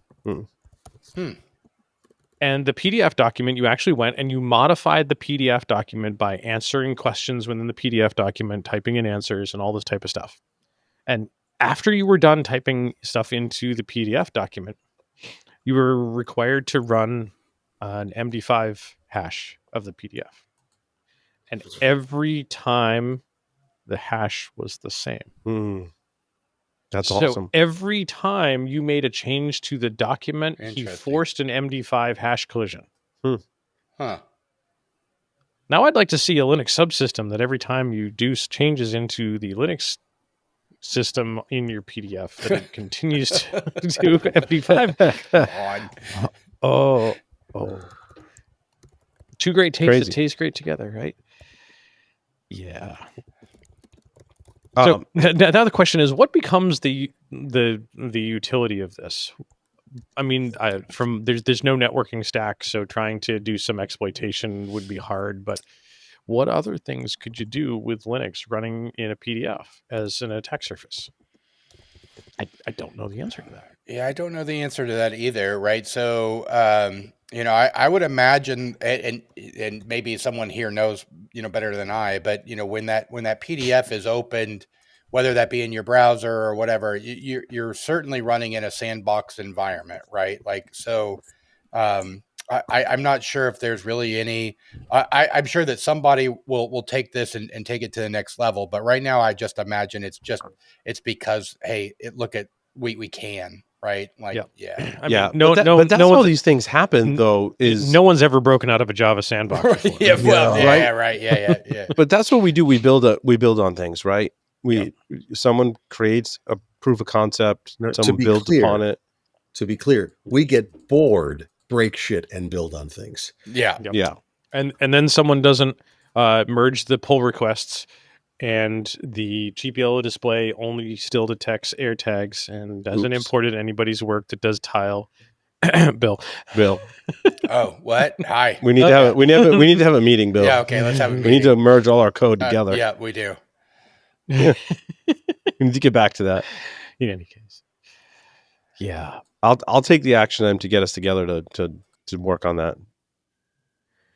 Do Sounds what I do, Not- just meeting not on next people's week, though. calendars. Yeah, not next week though. It's school vacation. But Yeah. where was it? Oh, so my story number 13. I don't know why I thought of Sam on this one too. This was called "Small Praise for Modern Compilers," a case of Ubuntu printing vulnerability that wasn't.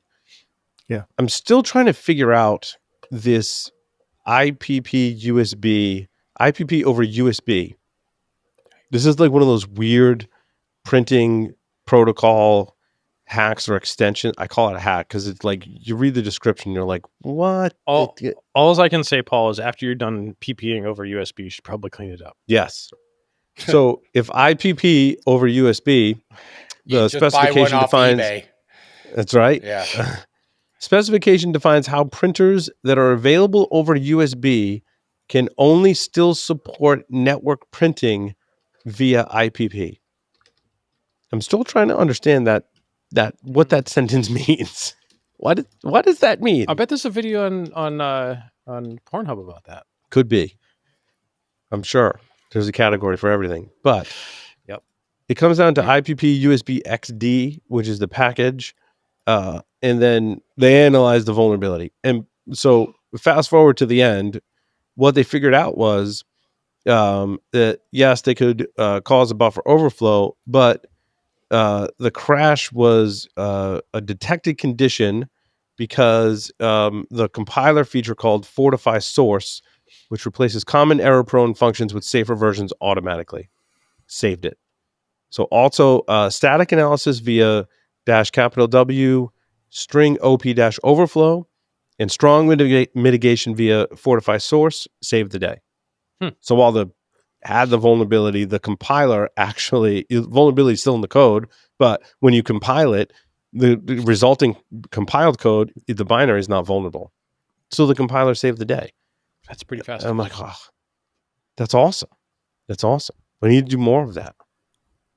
Yeah, I was real glad to see this because I'm teaching a course on how these compilers optimize code now. So this is a good example.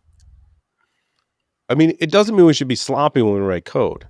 It's not what I'm saying. But it's another layer of defense. But it's exactly another layer of defense, which is awesome. Don't rely on the compiler to do all the work for you, right? Yeah, Another like cool we said article, earlier. Go ahead. Yeah, with that CISA warning about buffer overflows, I mean, the point is we've all known about them for 25 years, but people are still making the same mistake because C is just too hard to use. And for every developer that learns not to do it, another one is hired who doesn't yet know not to do it. Yeah, amen. Just move everything to Rust. The lab creation one, I really like that. Yes.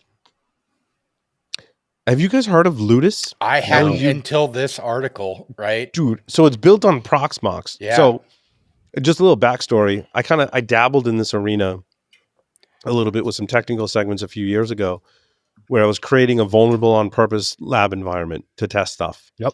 And then I reached a juncture where I was like, I've got some Linux stuff on here. And I did some like crazy stuff with containers to get vulnerable containers. It was like building my own containers from scratch with the root file system from like an older Debian to get stuff running. It was awesome. I always meant to come back to it and then I never did. Well, I haven't yet, but it's out there on GitHub if you're interested. It was well received. But I also had a way, and it was a super hacked way to get vulnerable Windows QEMU VMs to run inside of containers that run on Linux to build out your environment, which I remember this. Quite frankly is cool. Probably not the best way to do it, right? Then you've got Vagrant, right, is another way to script your way to spinning up containers. And then there was other, I ran into other templating systems there was something on top of QEMU that I couldn't remember what it was, but it was another template like basically, if you want to build a vulnerability lab, like especially those listening that are just getting in the field, like you need a lab where you've got vulnerable Windows systems, but you want them to be part of a domain because you want to execute attacks. You want to test out your Bloodhound, your Metasploit, your Mimikatz, all that stuff. Responder, and I need I need a lab to do that. So I need like a domain. The domain has to have member computers, and I want to just spin all this up virtually. And so there was lots of other projects that you can use to accomplish this. And like my mileage kind of varied doing it. And again, I'm not, everyone knows, I'm not like the best Windows person. I know enough to be dangerous. And then I read this article. I was like, oh, this is how people are doing it now. It's really cool. So Ludus is like a templating framework built on top of Proxmox, which is essentially like VirtualBox or VMware, but it's Proxmox, right?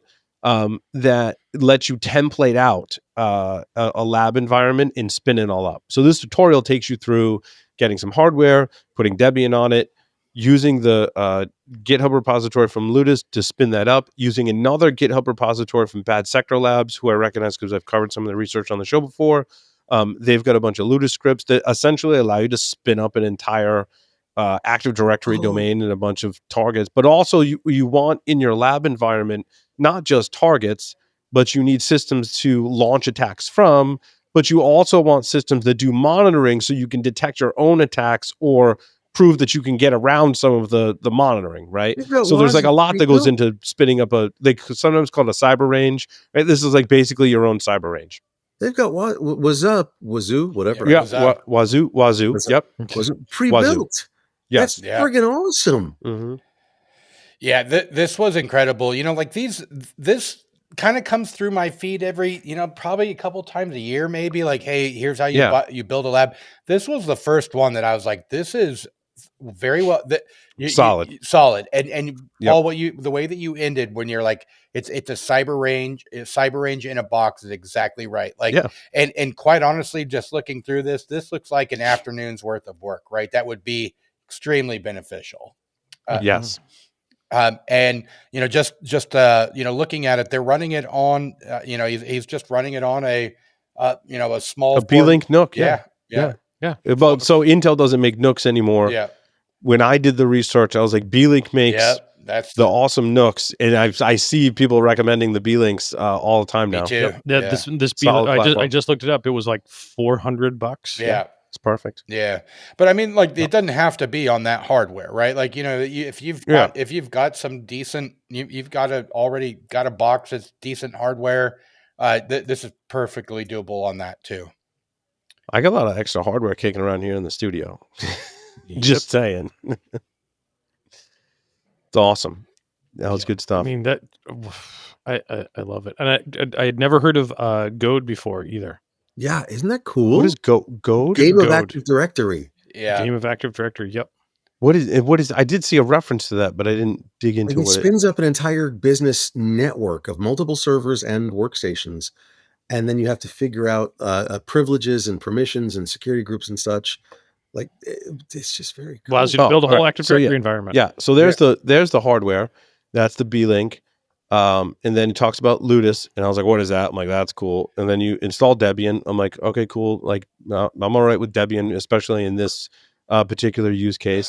I hate the curling down a bash script. Like, I hate that as a security person. It pains me. But you know what? Like, if it works, okay. Well, you can download it, look at it, and then run it if you want. Like, right? Yeah, exactly. Yeah, didn't we just talk about that last week? Well, it's also it's kind of just like a side note. It's similar to I want to put Meshtastic or some other Bruce firmware ESP32 Marauder on my device. So I plug it in my computer. I visit a website. I click a couple of buttons and it pops the firmware on my device. Yep. That's the same thing to me as running curl-s URL and piping it to bash. Yeah. Right. To me, that's the same thing. Right. And so that's my article that I actually published last week for Eclipsium was some of my concerns that we've got this explosion of I'll come back to me, but we've got this explosion of hacking devices, right? And it's resulting really from the Flipper Zero. And I talk about how I went to ShmooCon 2023. Everyone had a Flipper Zero. I ordered 2 Flipper Zeros as soon as I got home, right? So I started playing around with the platform, and then I started getting the add-ons, and I'm like, these are kind of expensive. I'm like, what else? And then my friends started talking about the hardware that's inside the Flipper Zero, and I'm like, well, how do you do that? And then since then, 2 years later, now all of these ESP32 based devices all have this attacker firmware that's meant to emulate what the Flipper Zero does, but for like a fraction of the cost, Yeah. right? Bill and Larry talked about the cheap yellow display and the awesome things you can do with it. You can run Marauder on it. You can run Bruce firmware on it. You can run the AirTag scanner firmware that Larry and Bill created to look for AirTags on it, right? And so there's been this explosion of software, but I'm like, who's validating what, as security researchers, we're putting on these devices? We're sometimes just going to a website, clicking some buttons, and popping this firmware. We're not looking at it. It's the same thing as the curl to bash, right? So we got to be careful because attackers will target security researchers and security professionals in this way. There's been a long history of attackers doing that. So anyway, moving on from that, they talk about creating users and keys, Proxmox configuration. I've never used Proxmox before, admittedly. It looks really cool. I've played around with what's the Linux kernel one? The one that's built in before QEMU. You run QEMU on top of KVM. KVM is the Linux kernel and dude, it is awesome. But Proxmox is also a great, in this use case, I thought it was great to use. Then you get your templates, right? So you've got some Debian systems, a Kali instance, some Windows devices, and then you can add a whole bunch more templates. And they're going out to Bad Sector Labs and they're adding Windows 2016 and 2019 servers with just like one command, adding in the template and building out this. And then the diagram. I know. Like, wow. Think about 20 years ago, how long would it take to build out an infrastructure? You were racking and stacking and your fingers were bleeding from pushing the little pins into the rack. Like now it's like Bill said, it's a half a day, to set all this stuff up. So what is Goat? Goat is getting game of Active Directory up and running. So game of Active Directory. And so what is that? It builds Active Directory builds an Active Directory environment. Okay. Yeah, and then down below there are scripts that make it more vulnerable. Okay. I gotta tell you, this is really well thought out. Something that I want to try out. Like that looks like a Docker Compose configuration file right there. Yep. That's awesome. Add a domain, join Windows 11 machine. I love it. Cool stuff. Good stuff. What else we got? What else we got in our 15 minutes remaining here? Matt Brown and others looked at the patient monitor system. The heart monitor. And we talked about this heart monitor, and it's almost like we got to run a correction because CISA put out the advisory and basically said this firmware for this patient monitor device has a backdoor. Yep. I mean, I don't think they're wrong in putting out the advisory. Right. After the community has looked at it with a lot more scrutiny, and it wasn't just Matt Brown, but someone else who runs a channel. Oh, you told, which now I'm not logged into X, so it doesn't let me look.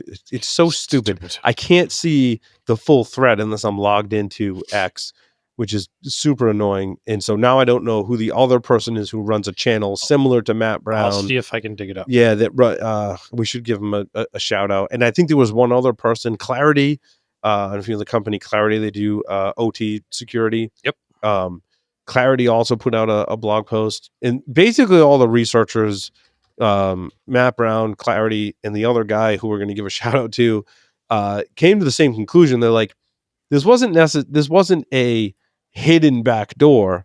This was just a really insanely insecure environment, like firmware and device. Mm-hmm. Like, I'm wondering how did it pass FDA approval? Like, why isn't it being recalled by the FDA? The FDA was involved with CISA in putting out this advisory, so they're certainly aware of it. But there were heinous security vulnerabilities, the ability for external I don't know if you call them threat actors, but externally impact the patient monitoring capabilities of the device. Also, data collection of that patient monitoring being sent to IP addresses that trace back to a university in China. But researchers dug in. So Matt Brown ordered one. Did he order one on eBay? Probably. Yeah. So he said he bought one. He didn't say where. Probably It's a eBay, yeah. Contec CMS 8000 patient monitor device. He bought one and analyzed the firmware. Yep, And then, they're about $600 on eBay. Okay. Yep. Ask me how I know this. Mm-hmm. I have not bought one. The funny part that I found is that if you go to Contec's website, there's absolutely no mention of the CMS 8000 on their website anywhere. Interesting. Because it is a rebranded other... We said that. We were talking about that. It's been rebranded. Yeah. Yep. It's been effectively a white label Rebox, whatever. That makes life so difficult when you white box, relabel other equipment, keeping track of what you bought from who actually manufactured it. Mm-hmm. This goes back to hope that the rebranded also releases security advisories for it.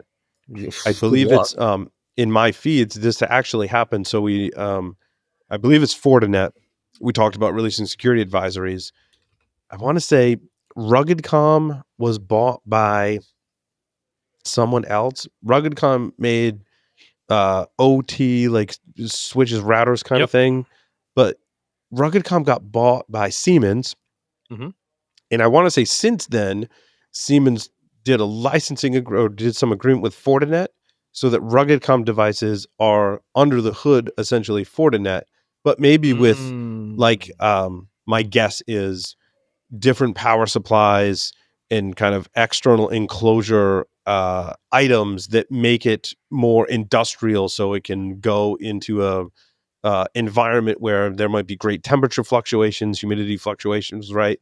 That's the whole, I think that's RuggedCom's kind of like claim to fame, right? And so RuggedCom will issue, I will see duplicates in my feeds where RuggedCom is issuing security patches, but it's really just they're taking the downstream patches from Fortinet, which nothing wrong with that. Nothing because they're transparent about it, right? Siemens is like, look, this is a supply chain vulnerability, but we're fixing it, right? We're aware of it and we're fixing it. Aren't. That's the question. How many companies aren't? Yeah. Well, because I believe it's Siemens that I did an interview, I believe, with someone at Siemens who's responsible for supply chain security, and she's an absolute rock star and like inspires so much confidence and has a handle on supply chain security. But to your point, Josh, not every company has that structure, that person, and that commitment to supply chain security. As is the case with patient monitor systems that to me look like willy-nilly rebranded, and who knows if they'll get updates or if they're the exact same hardware and or firmware or they forked it or whatnot. I cannot find where you posted that story. You posted it somewhere that you shared with me, and I was looking at it, and it had the other. That other person, and I cannot find. Well, because someone made a snarky comment that like the other person did it better, and then other people were commenting like, dude, like that's not productive for anyone. Like, more than one of us might be doing the same research, and everyone looked like they were doing a good job. So applaud everyone. I hate that.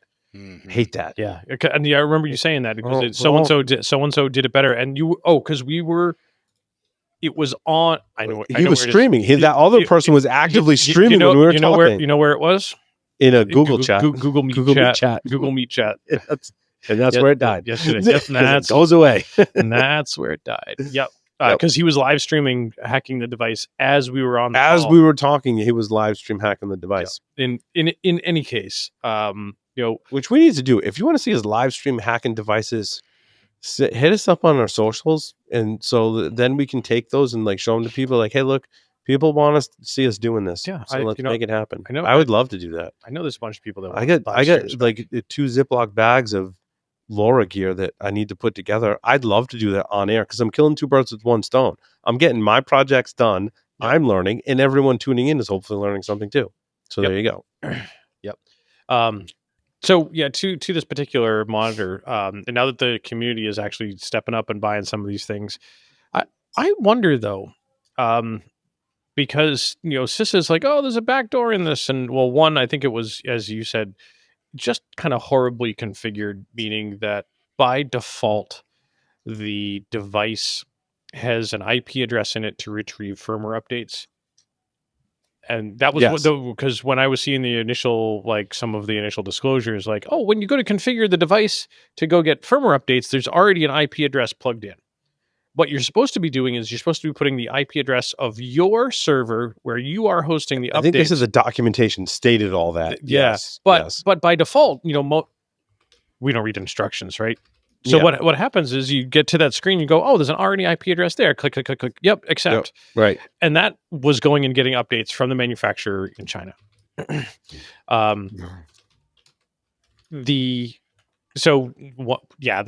not great. The other one that CISA said that there was some spots there that they were finding that data was leaving the device, like patient name and EPHI, effectively electronic patient health information, was leaving the device and was going to a university in China. And I think that may have been similar types of things along the lines of, hey, this device can connect to your EMR, your electronic medical record system. So when you're taking readings, send this to your EMR. And what I think was really happening was a research project in China. Yeah, and the default EMR was one for a university in China. I think, and this is me doing some speculation. Yeah, sure. And again, the documents probably say, yeah, you need to change this stuff. So I think that was sort of what they were using as, quote, the backdoor that China could put vulnerable firmware on this thing without your knowledge. There's no automatic updates. I think there was still a manual process, and it was sending data because that's exactly how the user configured it. So maybe using backdoor in this context is not a great word. I think that we're not going to have a change from having a lot of manufacturing in China, but I think that we should change our concept of what is allowed to be sent back there. I agree. So is there something that can be put in place that would say, if you send data to a foreign country, not just China, but anywhere, from this device that I just bought from somewhere, whatever, could we make it a problem for people? And I don't know how. We'd have to tap every major ISP to determine what traffic is going to China, trace it back, and go, hey, your device is sending traffic to China. The Great American Firewall. What's that? The Great American Firewall. We're getting close, dudes. Yeah. Don't give anyone any ideas, Bill. Come on now. People will hear that and be like, oh, Bill said Great American Firewall. That's like a good idea. Executive order. American pieces of infrastructure. Can we run that only through the cables that go through the Gulf of America? Right. Yep. Speaking of large pieces of infrastructure, how about cellular security? Larry, your story. Oh, man.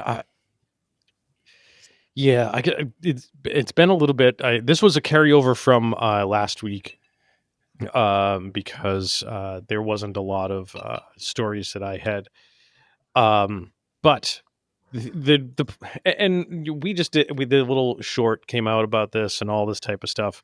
That the folks over at cellular-security.org, talk about their ransacked data.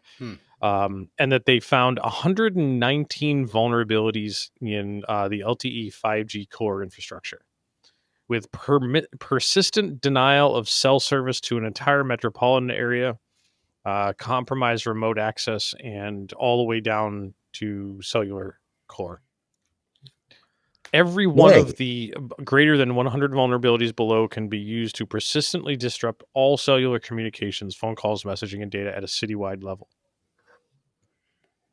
That's wonderful. Yeah. And this comes back and this one becomes a really interesting kind of problem, right?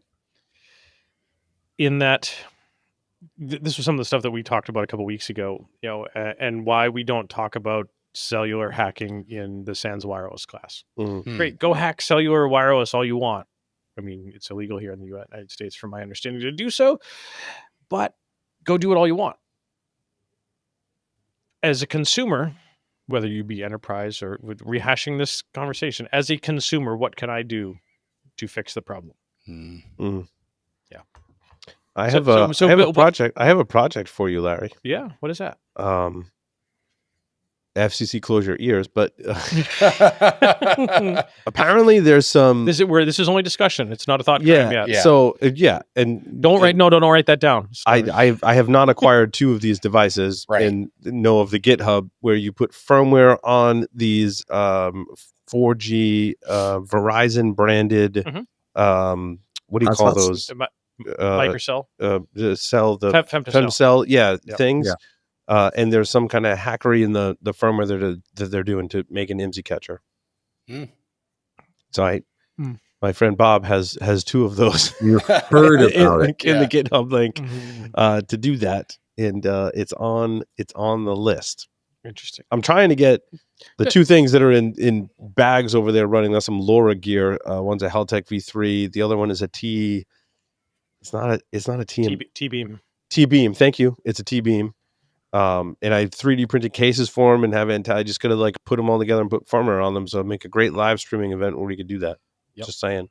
Also, just to close things out, I just want to mention this because I kind of went down a rabbit hole because I read this article from JumpSec Labs, Bring Your Own Trusted Binary. And it was a talk at B-Sides London. And the article and presentation is by David Kennedy. And I was like, wait, I didn't know. Dave presented at B-Sides London? I'm like, then I found the talk on YouTube, and I'm like, that's not the Dave Kennedy that I know. It's a different David Kennedy. Namespace collision. It is namespace collision. Although the JumpSec Labs Dave Kennedy is also awesome, by the way.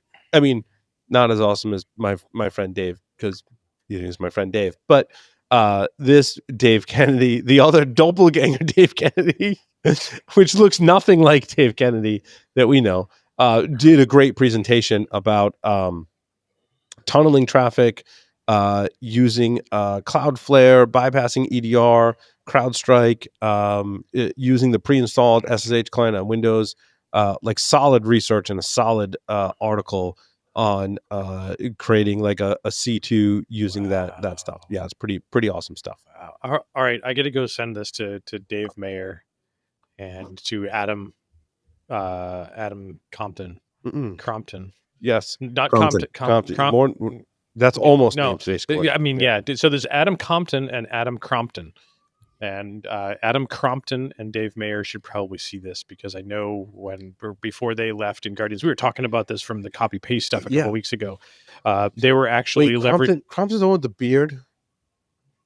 Crompton is the one with the beard. Yes. Okay. So sorry, Adam Compton, the former fencing champion. They were actually using, from my understanding, similar techniques to do tunneling through Cloudflare. 5 years ago.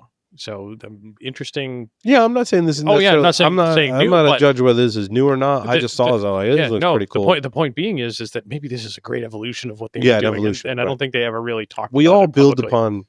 I think I had a whole talk about how music builds upon each other and how we also build upon each other in InfoSec and hacking. So. Absolutely. Hey, Paul, I only had one story this time, and I hope you're okay with me doing it. I just want to do it real quick. Go. So we have a longtime contributor to the InfoSec community, Wayne Crowder. His name, he went by Whackbass on Twitter or X or whatever. He's currently battling brain cancer, and he's in the hospital, and he just real everybody, if you've ever met him, truly one of the nicest people I've ever met. I've known Wayne for I think about 15 years. He helped build the Kansas City hackerspace. He was a huge contributor to building of SecKC. And really all I'm asking for here is if you've ever met Wayne or ever saw him on Twitter or anything, he really needs some positive vibes right now. If you have ever met him and interacted with them, there is a GoFundMe. You can Google it and find it, but really just positive vibes for this guy. He's somebody that I've known for a long time, and he's in bad shape. He's struggling. and he needs the positive vibes right now. And it's hard to see, real strong, upstanding members of our community, that are fall on hard times. Yeah. So that's Bill's story number 1. Link is in there. Yeah. So thanks, guys. With that, we will wrap up the show for today. Thank you, everyone, for listening and watching to this edition. Before we go, it's going to be an interesting one next week because we will not be in studio. That's right. Vacation, and some of us are going to be in person at Zero Trust World. Oof. I can't wait to listen to that episode. And I won't be here, and those hosts, PSW hosts that are going to Zero Trust World by ThreatLocker. Yep. Are going to do a live in-person episode, which always comes. It's just I can't wait to listen to it. It's only going to be an hour, but we're still going to have fun, and it'll largely be a hey, what we learned at Zero Trust World type of thing, and what we've been doing there, and nice.